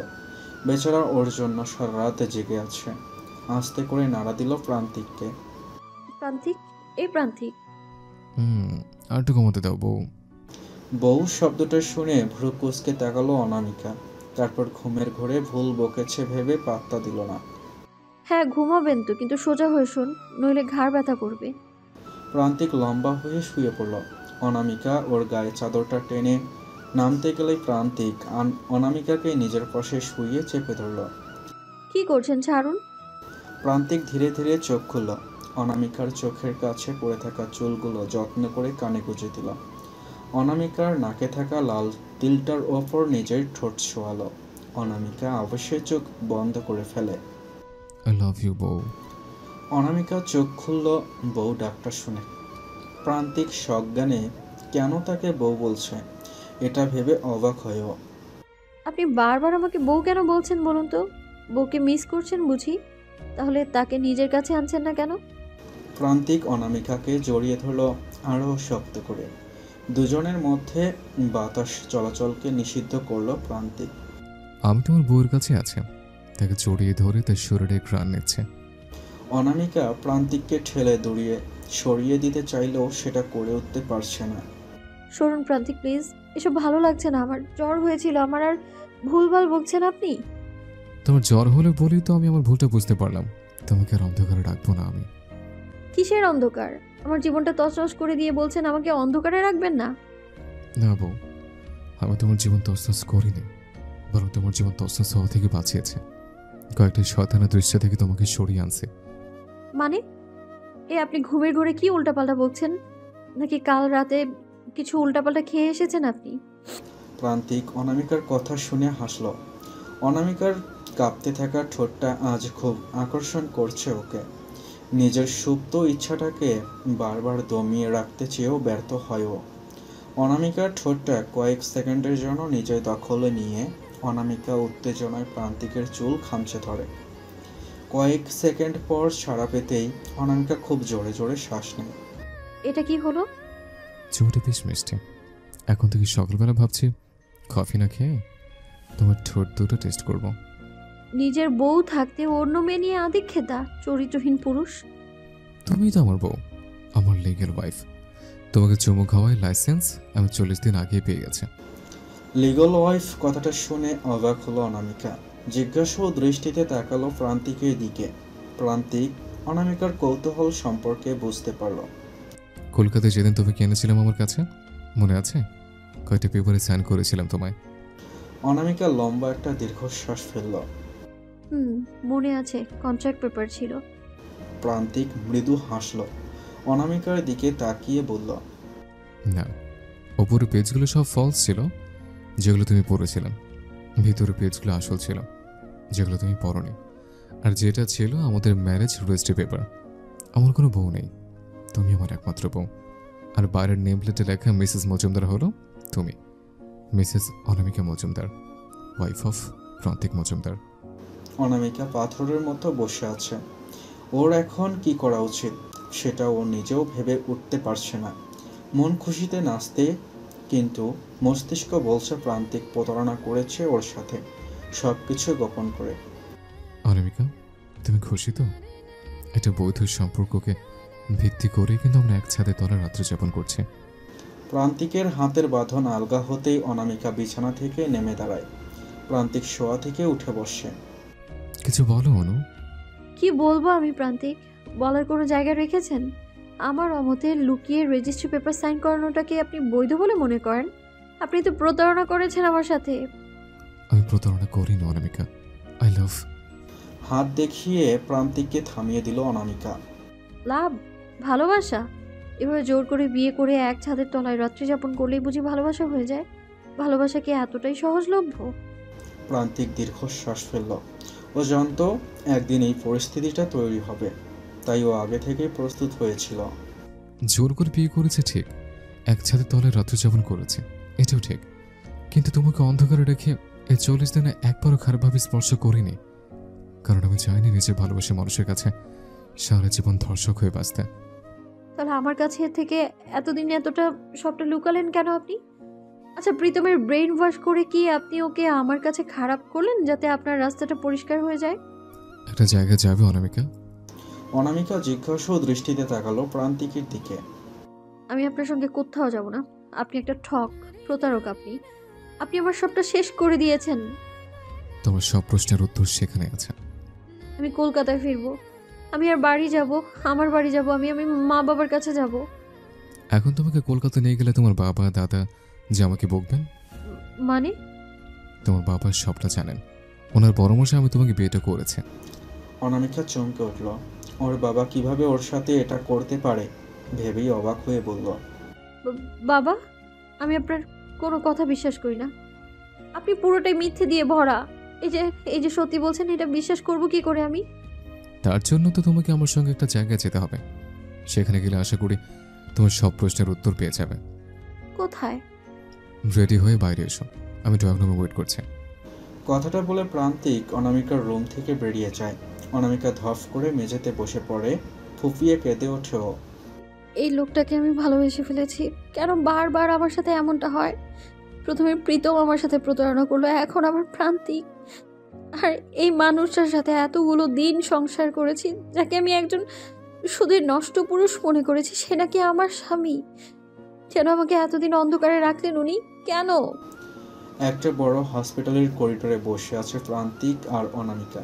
প্রান্তিক ওর মুখটা মাস্ক দিয়ে ঢেকে রেখেছে, আর অনামিকা স্কার্ফ জড়িয়ে রেখেছে নিজের মুখে। হসপিটালে কেন এনেছেন আমায়, তাও আবার এভাবে মুখ ঢেকে? সব প্রশ্নের উত্তর তুমি পাবে, একটু ধৈর্য ধরো। একজন নার্স এগিয়ে এলো প্রান্তিকের দিকে। চারপাশটা ভালো করে দেখে নিয়ে প্রান্তিকের উদ্দেশ্যে বলল, স্যার, আপনারা যেতে পারেন, ডক্টর ত্রিপাঠী আপনাদের ডাকছেন। নার্সটা চলে গেল। প্রান্তিক অনামিকাকে নিয়ে উঠে দাঁড়ালো। তারপর অনামিকার হাত ধরে দুজনে মিলে একটা কেবিনে ঢুকলো। অনামিকা দেখলো বেডে একটা যুবতী মেয়ে অচৈতন্য হয়ে শুয়ে আছে। জিজ্ঞাসু দৃষ্টিতে তাকালো ও প্রান্তিকের দিকে। চলো। অনামিকা আর প্রান্তিক এগিয়ে গেল মেয়েটার সামনে। প্রান্তিকের খুব কষ্ট হলো মেয়েটাকে দেখে। ডক্টর ত্রিপাঠী এখনো কেমন আছে? আগের মতোই, আর কোনো আশা দেখতে পাচ্ছি না আমি। না ডক্টর, এরকম বলবেন না প্লিজ। গত 5 বছর ধরে আমি রাখি পরিনি, কেউ ভাইফোঁটা দেয়নি আমাকে। ওকে ওর দাদার জন্য সুস্থ হতে হবে। বোন, ওর তুই, সামনের বছর আমি তোর হাত থেকে রাখি পরবো, ভাইফোঁটা নেব। আমাকে নিরাশ করিস না প্লিজ। অনামিকা অবাক হয়ে প্রান্তিকের প্রত্যেকটা কথা শুনছে। তাহলে কি ওর সামনে যে অবচেতন হয়ে পড়ে আছে সে প্রণতি, প্রান্তিকের ছোট বোন? অনামিকা হাত রাখলো প্রান্তিকের কাঁধে। প্রান্তিক অনামিকার দিকে ঘাড় ঘুরিয়ে তাকালো। দেখেছ ওর আমার বোনটার কি অবস্থা করেছে? বিগত 5 বছর ধরে ও একভাবে শুয়ে আছে হসপিটালে বেডে। এই দেয়ালে থেকে ফ্যালফেল করে তাকিয়ে থাকে শুধু, আমাকে আর ভাইয়া বলে ডাকে না। এটা প্রণতি দি? হ্যাঁ। কিভাবে হলো এরকম? তুমি সত্যি জানতে চেয়েছিলে না? আমি মনে করি প্রণতির থেকে বড় সত্যি আর কিছু হতে পারে না। কারা করেছে এসব? প্রান্তিকের চোখের জলটা মুছল। একটা রাগে স্ট্রং মানুষকে কাঁদতে দেখে অনামিকার হৃদয়ও ব্যথিত হয়ে উঠল। প্রান্তিক একবার ডক্টরের দিকে তাকালো। ডক্টর, আমরা এখন আসছি। প্রান্তিক অনামিকাকে নিয়ে বেরোতে গেলে ডক্টর বাধা দেয়। প্রান্তিক শোনো। প্রান্তিক আর অনামিকা থমকে যায়। ডক্টর ওদের কাছে এগিয়ে এসে জিজ্ঞেস করলো, এটা তোমার ওয়াইফ? প্রান্তিক মৃদু হেসে বলল, ওর নাম অনামিকা। এখন শরীর কেমন আছে মা? হসপিটালে যখন এসেছো একবার চেক আপ করিয়ে যেও। অনামিকা এবার কৌতূহল দৃষ্টিতে তাকালো প্রান্তিকের দিকে। ডক্টর হাসলেন অনামিকার চোখের চাহনি দেখে। ভাবছো তো তোমার জ্বর হওয়ার কথা আমি কিভাবে জানলাম? কাল রাত 2টোর সময় প্রান্তিক আমাকে ফোন করেছিল। ঝড় বৃষ্টির জন্য যেতে পারেনি, কিন্তু ওকে বলে দিয়েছিলাম কি করতে হবে। খুব চিন্তা করছিল ও। প্রান্তিক, আপনি রাত 2টোর সময়? প্রান্তিক খুব ভালো ছেলে মা, ভাগ্য করে ওকে পেয়েছো। ওকে অবহেলা করো না, কারণ কিছু মানুষ জীবনে বারবার আসে না। প্রান্তিক অনামিকার মুখের অভিব্যক্তিটা বোঝার চেষ্টা করলো, তারপর মুখে হাসি টেনে ডক্টরকে বলল, আপনার বৌমাকে বোঝান তো একটু, শুধু পালে পালে করে আমার থেকে। এরকম চলতে থাকলে আপনারা দাদু ডাক শোনা হবে না। অনামিকা কটমট করে তাকায় প্রান্তিকের দিকে।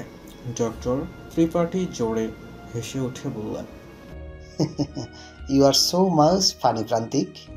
সারা জীবন এরকম হাসি খুশি থেকো। আপনি শুধু ঈশ্বরের কাছে একটু প্রার্থনা করুন আমার ছোট বোনটা যেন খুব তাড়াতাড়ি সুস্থ হয়েছে। ভগবান তোমাকে নিরাশ করবেন না প্রান্তিক, সব ঠিক হয়ে যাবে। বিছানার দুই প্রান্তে বসে আছে প্রান্তিক আর অনামিকা। হসপিটাল থেকে এসে চেঞ্জ না করেই অনামিকা আগে প্রান্তিকের কাছে নিজের প্রশ্ন বিচিত্রা খুলে বসেছে। কে প্রণতিদের এমন অবস্থা করেছে প্রান্তিক? সবটা বললে সহ্য করতে পারবে তো? বুকটা কেঁপে উঠল অনামিকার। তাহলে কি ওর আপন মানুষ এই কাজটা করেছে? অনামিকা কাঁপা কণ্ঠে বলল, কে? তোমার দাদা ভাই অনিশ পাল আর তোমার প্রাক্তন প্রেমিক প্রীতম সেন। দুপা পিছিয়ে গেল অনামিকা। ওর দাদা ভাই কিভাবে এরকম কাজ করতে পারে? দাদা ভাই? হ্যাঁ। মিথ্যে বলছেন আপনি। আপনি আমার কাছ থেকে আমার সব আপন মানুষদের দূর করার জন্য এগুলো করছেন, তাই না? প্রণতের অসুস্থতাও কি তোমার কাছে মিথ্যে নাটক মনে হয় অনামিকা? তোমার দাদা ভাইকে জিজ্ঞেস করলেই সবটা জানতে পারবে তুমি। কি করেছে কি ওরা প্রণতিদের সাথে? প্রান্তিক উঠে দাঁড়ালো বিছানা থেকে, জানালার ধারে গিয়ে গ্রিলটা শক্ত করে চেপে ধরল। আজ থেকে ঠিক 5 বছর আগে প্রণতির জেদ ধরে ইন্ডিয়াছে। এর কারণ ছিল প্রীতম। ও প্রীতমকে ভালোবাসত। তোমার দাদের মাধ্যমে ইন্টারনেটে যোগাযোগ হয়েছিল ওদের। কিন্তু প্রণতি এটা জানতো না যে পুরোটা ছিল অনিশদা আর প্রীতমের সাজানো পরিকল্পনা। অনামিকার জানার কৌতূহল হলেও নিজের দাদার সম্পর্কে এমন ধরা মন্তব্য শুনেও নিজেকে স্থির রাখতে পারছে না। তারপর? ওরা দুজন মেয়ে বিক্রি ব্যবসা করত, আর ওদের একটা টোপ ছিল প্রণতি। তখন ওর বয়স কত হবে? 19 কি 20। ওই বয়সের একটা মেয়ে প্রেমেতে মজে নিজের জীবনের সব থেকে ভুল সিদ্ধান্তটা নিয়ে বসল। কি সিদ্ধান্ত? লুকিয়ে বিয়ে করে ওরা অনেকদের সহযোগিতায়। তারপর চলে যায় শিলিগুড়ি। আমার মা বোনের সাথে ইন্ডিয়া গিয়েছিল। বোনকে যখন খুঁজে পাওয়া যাচ্ছিল না, তখন মা আমাদের জানে বিষয়টা। আমি তৎক্ষণাৎ কলকাতা যাই। অনেক খোঁজাখুঁজির পর পাইনি ওকে খুঁজে। তারপর 5 দিনের মাথায় হঠাৎ আমার মনে হলো তোমার দাদা আর প্রীতম তো বন্ধু, তারা নিশ্চয়ই জানবেও। তখন আমি আমার নিজের পাওয়ার খাটিয়ে অনিশদাকে চেপে ধরে সব বলে দেয়ও। তখনই শিলিগুড়ির উদ্দেশ্যে রওনা হয়, কিন্তু আমাদের পৌঁছাতে দেরি হয়ে গেছিল। কথাটা বলে ভিতরের কষ্টটাকে ভিতরেই আটকে রাখলো প্রান্তিক। ওই দিনের কথা মনে পড়লেই ওর হৃদয় কেঁপে ওঠে। 7টা আলাদা আলাদা ডিএনএ পাওয়া গিয়েছিল প্রণতের শরীরে। 7 জন মিলে ওকে। প্রান্তিক কথাটা শেষ করতে পারল না। অনামিকা প্রান্তিকের কাঁধে হাত রাখল। প্রান্তিক চোখের জলটা মুছে নিল। ওই বয়সের একটা মেয়ে এত অত্যাচার নিতে পারেনি। সে মুহূর্তে যদি আমি না পৌঁছাতাম, তাহলে হয়তো বোনটা আমার মরেই যেত। বাঁচিয়ে রাখতে পারলে আমার ছোট বোনটা কোমায় চলেছে। তারপর থেকে ওই পেটে ওর জীবন কাটছে। ওই শয়তানগুলোকে আমি কিছুতেই ছাড়বো না। এত কিছু হয়েছিল আর আমি কিচ্ছু জানতে পারিনি? তুমি তখন বন্ধুদের সাথে সামার ক্যাম্পে গিয়েছিলে। আমার দাদা ভাই সবটা স্বীকার করেছিল, যখন ওকে পুলিশে কেন দিলেন না? আর প্রীতমকেই বা কেন ছেড়ে দিলেন? প্রমাণের অভাবে, যেটা আমি আজও খুঁজে চলেছে। ওরা তো সামান্য 2 জন জনপটি। ওদের লিডারকে ধরতে না পারলে এ অপরাধ বন্ধ হবে না। তার জন্য এতদিন ওদের খোলা আকাশে ঘুরতে দিয়েছে। অনামিকা মাথায় চট করে একটা প্রশ্ন খেলে গেল। তাহলে কি প্রীতম এই জন্যই আমার সাথে 3 বছর ধরে ভালোবাসার অভিনয় করেছে? প্রান্তিক অনামিকার দিকে ঘুরে তাকালো। অনামিকাকে ধরে বিছানায় বসিয়ে নিজে হাঁটু বেড়ে বসলো অনামিকার সামনে। অনামিকার গালে আলতো করে হাত রেখে প্রান্তিক বলল, যখন থেকে বুঝতে শিখেছি ভালোবাসা কি, তখন থেকে আমার মনে শুধু তোমার বিচরণ করা অনামিকা। প্রীতম আর আমার বিষয়টা তো খুব গোপন ছিল, আমার বন্ধুরাও জানতো না, তাহলে আপনি কি করে জানলেন? তোমার দাদা ভাইয়ের জন্য আমাদের 2 পরিবারের বিচ্ছেদ হয়েছিল 5 বছর আগে। এখনো কোনো সুরাহা হয়নি। আমি ভেবেছিলাম আমার ভালোবাসা হয়তো একতরফায় থেকে যাবে। আমি এগুলো শুনতে চাইনি প্রান্তিক। আমি যেটা জানতে চেয়েছি সেটা বলুন। এত অধৈর্য কেন হচ্ছে বউ? আমার কথাটা মন দিয়ে শোনো। এরকম সাসপেন্স ক্রিয়েট করে কথা বললে আমার প্রেশার বেড়ে যাবে তো। তোমার এই হতভাগে বর আছে তো তোমার প্রেশার কমানোর জন্য। অনামিকা বিছানায় থেকে একটা বালিশ তুলে প্রান্তিকের দিকে ছুঁড়ে মারল। আপনি আসল কথা বলবেন নাকি আমি পুলিশে ফোন দিব? আপনি আপনার ওই ঘরে মেয়েদের মেরে আটকে রেখেছেন। প্রান্তিক মুখ থেকে বালিশটা সরিয়ে আবার বিছানায় রাখলো। বাবা, বউ তো আমার দেখছি ভালো হুমকি দিতে শিখে গেছে, খুব সাহস হয়ে গেছে দেখছে। অনামিকা খুব বিরক্ত হলো। বউ বউ করে আদিক্ষেতা না করে বলুন আমায় তাড়াতাড়ি। প্রান্তিক হাসলো অনামিকাকে রেগে যেতে দেখে। হঠাৎ একদিন অনিশদা ফোন করলো আমায়। আমি অনেক অবাক হয়েছিলাম। ও জানতো আমি তোমাকে পছন্দ করি, তাই তোমাকে বাঁচানোর জন্য ও আমাকে অনুরোধ করে। মানে? প্রথমের সাথে তুমি রিলেশনে আছো এটা অনিশদা জানতে পেরেছিল। সেদিন ও রিয়েলাইজ করেছিল যাদের সাথে এতদিন ও অন্যায় করে এসছে তাদের বাড়ির লোকের অবস্থা ঠিক কী হয় যখন দেখলো নিজের বোনই নিজেদের এই ফাঁদে পা দিয়েছে। তোমার দাদাকে ফোন করছে, বাকিটা ওর কাছ থেকে শোনো। প্রান্তিক অনিশের নম্বরে ফোন লাগালো। 4টা রিং হওয়ার পর ফোনটা রিসিভ হলো। তোমার বোন সব জেনে গেছে, বাকিটা তুমি বলো। তুই ওকে সব বলে দিলি? তোমাদের কুকর্ম ক্রাইম ঢাকতে তো আমি চিরকাল ওর কাছে অপরাধী হয়ে থাকতে পারবো না। দে ওকে ফোনটা দে। মোবাইল স্পিকার আছে, ও শুনতে পাচ্ছে, তুমি বলো। অনিশ কাঁপা কাঁপা কণ্ঠে বলল, অনু। অনামিকা শব্দ করে কেঁদে উঠল। কতদিন পর ওর ও দাদাভাইয়ের গলা শুনছে, কিন্তু পরক্ষণে প্রান্তিকের বলা কথাগুলো মনে পড়ে গেল ওর। ছি দাদা ভাই, তুই কি করে করলি এগুলো? তোর একবারও মনে পড়লো না তোরও তো বাড়ি একটা বোন আছে? আমাকে ক্ষমা কর অনু, আমি আমার অন্যায়ের শাস্তি পাচ্ছি এখন। আজ থেকে প্রায় 7 বছর আগে আমার হাতে কোনো কাজ ছিল না, কিন্তু কিছু কিনতে গেলে বাবার কাছে হাত পাততে হতো, খুব লজ্জা লাগতো। একদিন প্রীতমের সাথে দেখা হলো, ওর মাধ্যমেই এই চক্রের মধ্যে ঢুকে পড়ি আমি। অনেক অনেক ক্যাশ টাকা আসতো, টাকার প্রতি একটা লোভ জেগে গিয়েছিল। তখন আমি প্রণতির কথা বলি প্রীতমকে, এরপর বাকিটা নিশ্চয়ই তোকে প্রান্তিক বলেছে। টাকা তোকে এতটাই অন্ধ করে দিল যে প্রণতিদের সাথে এরকমটা একটা জঘন্য একটা নোংরা কাজ করলি তুই? আজ তার প্রায়শ্চিত্ত করতে হচ্ছে আমাকে তোর মাধ্যমে। আজ প্রান্তিক না থাকলে আমি তোকেও বাঁচাতে পারতাম না রে। আমাদের এই গ্রুপে ঢোকার আগে বলে দেওয়া হয় যে পরিবারের প্রতি মায়া রাখা যাবে না, যখন যাকে টার্গেট করবে তখন তাকেই তুলতে হবে, সেটা কারোর মা, দিদি, বোন বা কারো আত্মীয় হলেও। কোনো এক চোখামো করা যাবে না তখন। আমি তোদের কথা কাউকে বলিনি, কিন্তু আমি কিভাবে বুঝবো প্রীতম সেন তোকেই টার্গেট করবে বিক্রি করার জন্য? অনামিকা একবার প্রান্তিকের দিকে আর চোখে তাকালো। প্রান্তিক অনামিকার চোখের ভাষা পড়তে ব্যস্ত হয়ে পড়ে। ফোনের অপাশ থেকে অনিশ বলল, যেদিন আমি তোর আর প্রীতমের রিলেশনের বিষয়টা জানতে পারি, আমার মাথা একদম কাজ করছিল না। তোর চিন্তায় নিজেকে পাগল পাগল লাগছিল। তোকে কিভাবে এই চক্রান্তর হাত থেকে উদ্ধার করব ভেবে উঠতেই পারছিলাম না। তখনই প্রান্তিকের কথা মাথায় এলো আমার। ও তোকে ভালোবাসে এটা জানতাম আমি, তাই যতই আমার সঙ্গে শত্রুতা থাকুক না কেন তোর কোনো ক্ষতি প্রান্তিক হতে দেবে না। আমার কথায় প্রান্তিক অস্ট্রেলিয়া থেকে কলকাতায় আসে, আমি, বাবা আর প্রান্তিক গোপনে আলোচনা করি। অনিশ একটু থামলো, তারপর বলল, এরপর থেকে প্রান্তিকই ভালো বলতে পারবে পুরো বিষয়টা।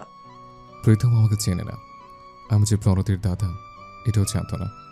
ছদ্মবেশী প্রীতমের সাথে দেখা করে ওর সামনে নিজেকে একজন এমন মানুষ প্রমাণ করে যার প্রত্যেক রাতে নতুন নতুন মেয়ের প্রয়োজন হয়। কথাটা বলেই প্রান্তিক অনামিকার দিকে তাকালো। অনামিকা ফ্রুকুসকে তাকিয়ে আছে দেখে প্রান্তিক হাসল। এটা না করলে যে প্রথম তোমাকে আর আমার হাতে তুলে দিত না, এর বিনিময়ে ও আমার কাছ থেকে 10 লাখ টাকা নিয়েছিল। আবার পরে ওর মায়ের ট্রিটমেন্টের খরচ বাবদ 16 লাখেরও বেশি খরচ হয় আমার। এতে অবশ্য আমার কোনো আফসোস নেই, আফসোস আছে ওই প্রথমে 10 লাখ টাকার উপর। মানে 16 লাখের থেকে 10 লাখ টাকার উপর আপনার বেশি আফসোস? এই উত্তরটা পরে দেব, আগে পুরোটা শোনো। ও নিজে তোমাকে দিয়েছে আমার কাছে অজ্ঞান অবস্থায়, তারপর বাকিটা তো তুমি জানোই। অনিশ ফোনের অপাশ থেকে মৃদু হাসল। তার বোন যোগ্য একজন মানুষকে পেয়েছে ভেবে, কিন্তু অনুশোচনাও হলো খুব। তুই আমার বোনের জন্য এত কিছু করেছিস প্রান্তিক, আর আমি দেখ তোর বোনের সব থেকে বড় সর্বনাশটা আমি করেছি। আমার জন্য তোর বোন আজ আর এই পৃথিবীতে নেই। কিন্তু প্রণতিদি তো। অনামিকার মুখটা চেপে ধরে প্রান্তিক, চোখের ইশারায় বলতে না করে। অনামিকা চুপ হয়ে যায়। প্রান্তিক পুনরায় অনিশের উদ্দেশ্যে বলল, এখন ধরো রাখলাম অনিশদা। ফোনটা কেটে দিয়ে অনামিকার মুখ থেকে হাতটা সরায় প্রান্তিক। আপনি কেন আমাকে বলতে দিলেন না প্রণতিদি বেঁচে আছে? আমি অনিশদাকে এখনো বিশ্বাস করি না অনামিকা। আমার বোনের খবর আমি, মা, বাবা আর তুমি ছাড়া কেউ জানে না। আর আমাদের ফ্যামিলির বাইরের জন্য এই কথাটা না যায়, এটা আমার অনুরোধ। অনামিকা প্রান্তিকের হাতের ওপর হাত রেখে বলল, কেউ জানতে পারবে না এই কথা। তার আগে বলুন তো, 16 লাখের থেকে 10 লাখের ওপর আপনার বেশি কেন আফসোস? প্রান্তিক হাত থেকে ফোনটা রেখে অনামিকার শরীর আঁচল ভেদ করে কোমর জড়িয়ে ধরে ওকে নিজের একদম কাছে নিয়ে এসে বলল, আমার বউ কোনো পণ্য নয় যে তাকে 10 লাখ টাকা দিয়ে কেনা যাবে। আমার বউ আমার হৃদয়ের রানী। তাকে কেউ ছুতে আসলেও শেষ করে ফেলবো আমি তাকে। এখন তো খুব বউ বউ করছেন। আর ওই যে রুমে যে এতগুলো মেয়েকে মেরে রেখে দিয়েছেন। প্রান্তিক বিরক্তি ভঙ্গিতে অনামিকাকে ছেড়ে দিয়ে বলল, ঘটে কি একটু বুদ্ধি নেই তোমার? এত কিছু বলার পরে মনে হয় ও ঘরে লাশ আছে। তাহলে ওই ঘরে কি আছে আমি দেখব? কেন ওই ঘরটা নিয়ে পড়ে আছে বলো তো? তোমার এই একমাত্র বরটা যে খুব ক্ষুধার্ত, সেকাল হয়ে গেছো তুমি। অনামিকা দাঁত দিয়ে জিভ কাটল। ঘড়ির দিকে তাকিয়ে বুঝলো দুপুর 2টো বাজে। এই হসপিটাল যাওয়ার জন্য স্নান, রান্না কিছুই করা হয়নি ওদের। রান্না করার সময় পাইনি। আপনি বরং স্নান করে আসুন, ততক্ষণে আমি দেখি কম সময়ের মধ্যে কি বানানো যায়। অনামিকা যেতে গেলে প্রান্তিক অনামিকাকে হ্যাঁচকা টান দিয়ে নিজের কাছে টানল, যার ফলে দুজনেই বিছানায় পড়ে যায়। প্রান্তিকের ওপর অনামিকা পড়ে। অনামিকা প্রান্তিকের শার্ট খামচে ধরে আছে। ওর মুখের কাছে ছড়িয়ে ছিটিয়ে থাকা চুলগুলো প্রান্তিক সযত্নে কানে গুঁজে দিয়ে বলল, বউ মিষ্টি খাবো।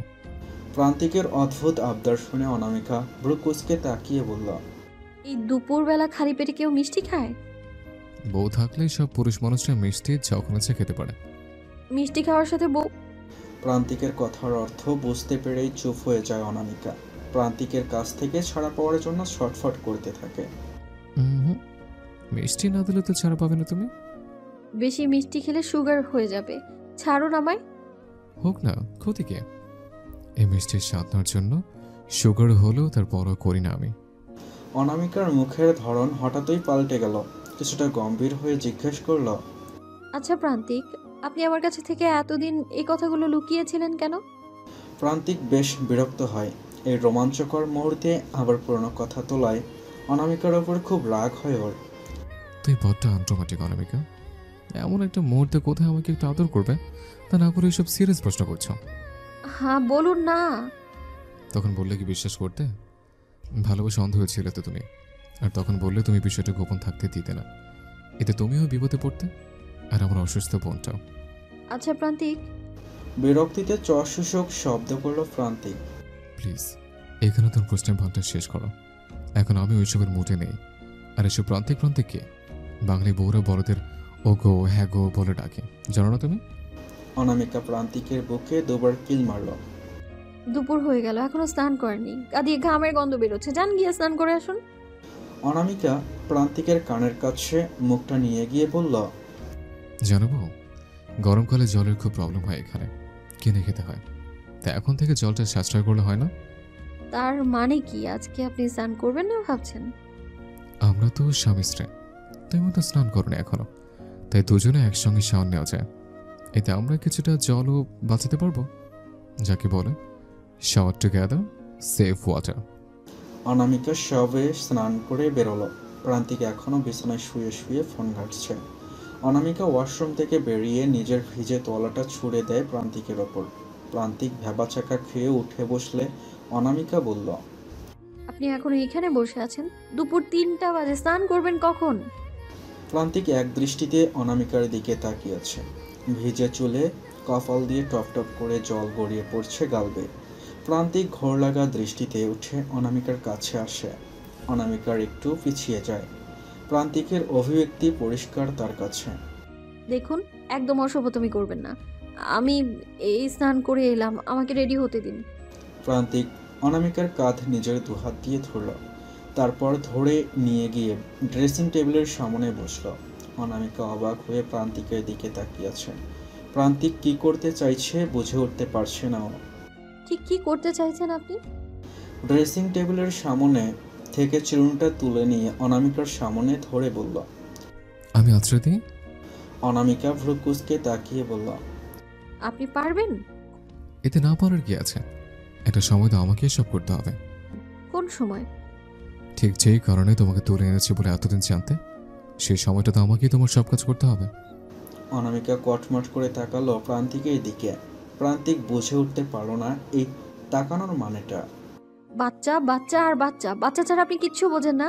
আমিও তো কারো সন্তান। আমাকে ছাড়া আমার মায়ের মনের অবস্থাটা ঠিক কি হচ্ছে বুঝতে পারছেন আপনি? মা তো আর এত কিছু জানে না। অনামিকার হঠাৎ এই পরিবর্তন ব্যবহারের মানেটা বুঝলো না প্রান্তিক। মাকে ছাড়া প্রায় 2 মাস মতো আছে, তাও আবার এত দূরে। তাই অনামিকার মনের অবস্থা ঠিক নেই। প্রান্তিক অনামিকার সামনে হাঁটু মুড়ে বসে ওর হাত দুটো মুঠে ধরে। মন খারাপ করছে আমার জন্য? অনামিকা ফুফিয়ে কেঁদে উঠে বলল, আমাকে মায়ের কাছে নিয়ে চলুন না। নিয়ে যাবো অনু, তোমাকে খুব তাড়াতাড়ি নিয়ে যাবো তোমার আপনজনদের কাছে। কবে নিয়ে যাবেন? আমার বোনের অপরাধীদের শাস্তি দিতে আমাদের কলকাতায় ফিরতে হবে অনু। সত্যি বলছেন তো? অনামিকা বাচ্চাদের মতো করে তাকায় প্রান্তিকের দিকে। প্রান্তিক অনামিকার চোখের জলটা সযত্নে মুছিয়ে দিয়ে বলল, এবার তো কান্না থামাও, আমাকে আমার কাজ করতে দাও, চুপ করে বসো। অনামিকা লক্ষ্মী মেয়ের মতো শান্ত হয়ে বসল। প্রান্তিক অতি যত্নে ধীরে ধীরে অনামিকার চুলের জট ছড়িয়ে ভালো করে চুলটা আশ্রয় দিয়ে বলল, একটা আবদার করবো বউ? অনামিকা আয়না দিয়ে প্রান্তিকের চেহারা দেখল। আয়না দিয়ে ওর দিকেই তাকিয়ে আছে প্রান্তিক। আপনি আবদার করতেও পারেন মিস্টার মজুমদার। প্রান্তিক চট করে অনামিকার রুম থেকে বেরিয়ে গেল। অনামিকা প্রান্তিকের যাওয়ার পানে এক দৃষ্টিতে তাকিয়ে থাকলো। মিনিট 5 পর প্রান্তিক আবার ফিরে এসে অনামিকার পিছনে দাঁড়ালো। অনামিকা টুল থেকে উঠে প্রান্তিকের মুখোমুখি দাঁড়িয়ে বলল, আপনাকে আমি ঠিক বুঝে উঠতে পারি না প্রান্তিক। এখন মাথায় কি ঘুরছে বলুন তো? প্রান্তিক নিজের ডান হাতটা অনামিকার সামনে ধরল। একটা লাল রঙের সিঁদুর কৌটা, যার ওপরে সোনার কাজ করা। অনামিকা খুব অবাক হলো। এটা? তোমাকে বউ সাজে দেখতে খুব ইচ্ছে করছে, একটু সিঁদুর পড়বে? প্রান্তিকের কাতর অনুরোধের ভঙ্গি দেখে হাসলো অনামিকা। বাঙালি হিন্দু নারীরা প্রথম সিঁদুরটা তার স্বামীর হাতেই পড়ে, আমার বেলায় সেটা হবে না কেন? প্রান্তিকের চোখ ঝলমল করে উঠল। কৌটোরার মুখটা খুলে এক চিলতে সিঁদুর তুলে অনামিকার সিঁথিতে দিতে গেলেই অনামিকা ওর হাতটা ধরে। প্রান্তিক করুণ মুখে তাকায় অনামিকার দিকে। এভাবে না, অগ্নিকে সাক্ষী রেখে মন্ত্রোচ্চারণের মধ্য দিয়ে 7 পাক ঘুরে আপনার হাতে সিঁদুর পরব। মুহূর্তে প্রান্তিকের মুখের হাসি মিলিয়ে গেল। খুব শখ হয়েছিল এই মুহূর্তে অনামিকার বউ সাজে দেখার। অনামিকা প্রান্তিকের হাতের ওপর হাত রেখে বলল, এই 4 দেয়ালের মধ্যেই বিয়ের ব্যবস্থা করুন। আইনিভাবে বিয়ে হলেও বাঙালিরা সামাজিক বিয়েকেই বেশি প্রাধান্য দেয়। বিয়ে না করে আপনার সঙ্গে আমি থাকতে পারবো না। এতদিন তো ছিলে। এতদিন তো জানতাম আপনি খুব খারাপ একটা লোক, যার মেয়েদের নেশা আছে, বউ রেখে অন্য মেয়েদের সাথে। তাহলে আমার বউর কি ভুল ধারণা ভেঙেছে? অনামিকা নিজের হাত পরিমাপে করে বলল। কিছুটা। প্রান্তিক বিরক্ত হয়ে বলল, এই বাকিটা কি করে ভাঙবে? আমাকে আপনার ওই গোপন রুমে নিয়ে গেলে আমি দেখতে চাই ওখানে কি আছে। নিয়ে চলুন না। ভূত আছে, দেখবে? অনামিকা বিরক্ত হয়ে চিরুনিটা দিয়ে প্রান্তিকের বুকে আঘাত হানল। শুধু বাজে কথা। যান তো, গিয়ে স্নান করে আসুন। আপনার অর্ডার দেওয়া খাবার কখন আসবে? প্রান্তিক নিজের হাতের ঘড়িতে দেখল। 10-15 মিনিটসে চলে আসবে। ততক্ষণে স্নানটা করে আসুন। প্রান্তিক হঠাৎ অনামিকার কোমর জড়িয়ে ধরে বলল, আমার জল বাঁচানোর আইডিয়াটা তো তোমার পছন্দ হলো না। এই বউ, দেয়ালে কি দেখো? অনামিকা প্রান্তিকের হাত অনুসরণ করে ওদিকে তাকাতেই নিজের গালে প্রান্তিকের ঠোঁটের পরশ অনুভব করলো অনামিকা। চমকে এদিকে তাকাতেই সামনে প্রান্তিককে দেখতে পেল। গালে হাত দিয়ে বোঝার চেষ্টা করলো একটু আগে ঠিক কি ঘটেছে। বউ। প্রান্তিকের গলা শুনে তাকাতেই প্রান্তিককে ওয়াশরুমের দরজা দিয়ে উকি মারতে দেখতে পেল। প্রান্তিক তৎক্ষণাৎ একটা চোখ মারল। এটা কিন্তু সুগার ফ্রি ছিল, রাতে সুগার ফ্রি থাকবে না। অনামিকা বিছানা থেকে প্রান্তিকের তোয়ালেটা নিয়ে ছুঁড়ে মারল প্রান্তিকের ওপর। প্রান্তিক ক্যাচ ধরে মুখ থেকে সরিয়ে বলল, এই বউ, তোমার কি ছুরি মারা লগ্নে জন্ম হয়েছিল নাকি বলো তো? যখন দেখছি তখনই কিছু না কিছু ছড়িয়ে মারছ। একবার বালিশ, একবার চিরুনি, এখন আবার টাওয়েল। এবার ঝাড়ুও ছুঁড়ে মারবো। এই তো এবার বাঙালি বাড়ির বউ বউ মনে হচ্ছে। এতক্ষণ এটাই মিসিং লাগছিল। বাঙালি বউ হাতে ঝাড়ু না তুললে মানায়? এবার কিন্তু সত্যি সত্যি। অনামিকার কথা শেষ হওয়ার আগেই প্রান্তিক ওয়াশরুমে ঢুকে দরজা আটকে দেয়। অনামিকা হো হো করে হেসে ওঠে। এই লোকটা সত্যিই আমার বর। প্রথম দিনে সেই রাগী আমায় আঘাত দেওয়া মানুষটাই এনি, অথচ আজ কতটা পরিবর্তন। সে বউ ছাড়া কিচ্ছু বোঝে না। আজ সারাদিনে কতবার বউ বলে রেখেছে, কাউন্ট করে রাখলে ভালো হতো। থ্যাংক ইউ গড, এই কাপুরুষটার হাত থেকে আমায় বাঁচিয়ে প্রান্তিকের মতো একজন জীবন সঙ্গীকে দেওয়ার জন্য। আজ অনেকদিন পর বিরিয়ানি খাচ্ছে অনামিকা। সেই কলকাতায় প্রান্তিকের বাড়িতে প্রথম দিন খেয়েছিল, আর তারপর আজকে একটা শশার টুকরো নিয়ে মুখে ভরতে গেলে প্রান্তিক অনামিকার হাতটা ধরে বলল, শশা অ্যালার্জি তোমার, ওটা সাইডে রাখো। অনামিকা ভ্রু কুঁচকে তাকালো প্রান্তিকের দিকে। আপনি কি করে জানলেন আমার শসা অ্যালার্জি? প্রীতমের কিসের অ্যালার্জি অনামিকা? চিংড়ি মা। আবার আপনি প্রীতমের প্রসঙ্গ টানছেন কেন? তুমি যেমন প্রীতমের সব খবর রাখতে, আমি ঠিক তেমনও তোমার সব খবর রেখেছি। Very simple. অনামিকার আফসোস হলো এবং নিজের প্রতি করুণাও হলো, এটা ভেবে যে 3টে বছর সে শুধু ভুল মানুষের পিছনে সময় নষ্ট করেছে। আপনি আগে কেন এলেন না আমার জীবনে? আগে কেন বললেন না ভালোবাসার কথা? প্রান্তিক অনামিকার কথা শুনে মৃদু হেসে বলল, আমার বউটা যে তখন খুবই ছোট ছিল। ক্লাস 9-এর স্টুডেন্টকে কীভাবে আমি জ্বালাতাম ভালোবাসার কথা। আপনি ভুল করেছেন প্রান্তিক। আপনি যদি আমার জীবনে থাকতেন তাহলে প্রীতমকে ভালোবেসে জীবনের সব থেকে বড় ভুলটা আমি করতাম না। প্রান্তিক অনামিকার কাঁধে হাত রেখে বলল, এখন তো নিজের ভুল বুঝতে পেরেছ। প্রীতমকে ভোলা তোমার জন্য কঠিন হলেও ওকে তুমি ভুলতে হবে অনামিকা। তোমার ভবিষ্যৎ জুড়ে শুধু যেন আমার অস্তিত্ব থাকে, এমনভাবে নিজেকে গুছিয়ে নাও। আপনি আমায় ছেড়ে যাবেন না তো? আমি সব সময় তোমার পাশে আছি। তোমার অতীত তো পাল্টাতে পারবো না, কিন্তু তোমার বর্তমানটাকে এমনভাবে সাজিয়ে দেব যে ওই বিষাক্ত অতীতটা তোমার জীবন থেকে মুছে যাবে। ফোনটা জোরে শব্দ করে বেজে উঠল প্রান্তিকের। প্রান্তিক এক ঝলক অনামিকার দিকে তাকিয়ে ফোনটা রিসিভ করলো। হ্যালো। ফোনের অপর প্রান্ত থেকে কি বলল শোনা গেল না। আমি আসছি। প্রান্তিক ফোনটা রেখে চেয়ার ছেড়ে উঠে দাঁড়ালো। অনামিকা অবাক হয়ে বলল, খাবারটা শেষ করে যান অন্তত। সময় নেই, জরুরি কাজ এসে পড়েছে, আমাকে যেতে হবে। অনামিকাও চেয়ার ছেড়ে উঠে প্রান্তিকের সামনে দাঁড়িয়ে বলল, কখন আসবেন? যত তাড়াতাড়ি সম্ভব আসার চেষ্টা করবো বউ। জানোই তো তোমাকে বাড়িতে একা রেখে আমি বাইরে মন বসাতে পারি না। একটা অনুরোধ করব? বলো। একা একা আমার খুব বোর লাগে, আমার ফোনটা আমায় দিবেন প্লিজ। প্রান্তিক অনামিকার দিকে ভ্রু কুঁচকে তাকালো। মনে মনে ভাবলো প্রান্তিক, মেয়েটা কি সত্যি পরিবর্তন হয়েছে? ফোন দেওয়াটা কি সঠিক সিদ্ধান্ত হবে? অনামিকা করুণ চোখে তাকালো প্রান্তিকের দিকে। প্রান্তিক। দিব। প্রান্তিক বেসিনে হাত ধুয়ে নিজের রুমে চলে গেল। অনামিকা আবার বসে খাওয়া শুরু করলো। মিনিট 5-এর মধ্যে রেডি হয়ে ফিরে এলো প্রান্তিক। অনামিকার হাতে ওর ফোনটা দিয়ে বলল, আমার বিশ্বাসের মান রেখো। আবারও বলছে, আমার পাওয়ার সম্পর্কে তোমার কোনো ধারণা নেই, তাই নিজের বিপদ নিজে ডেকে এনো না।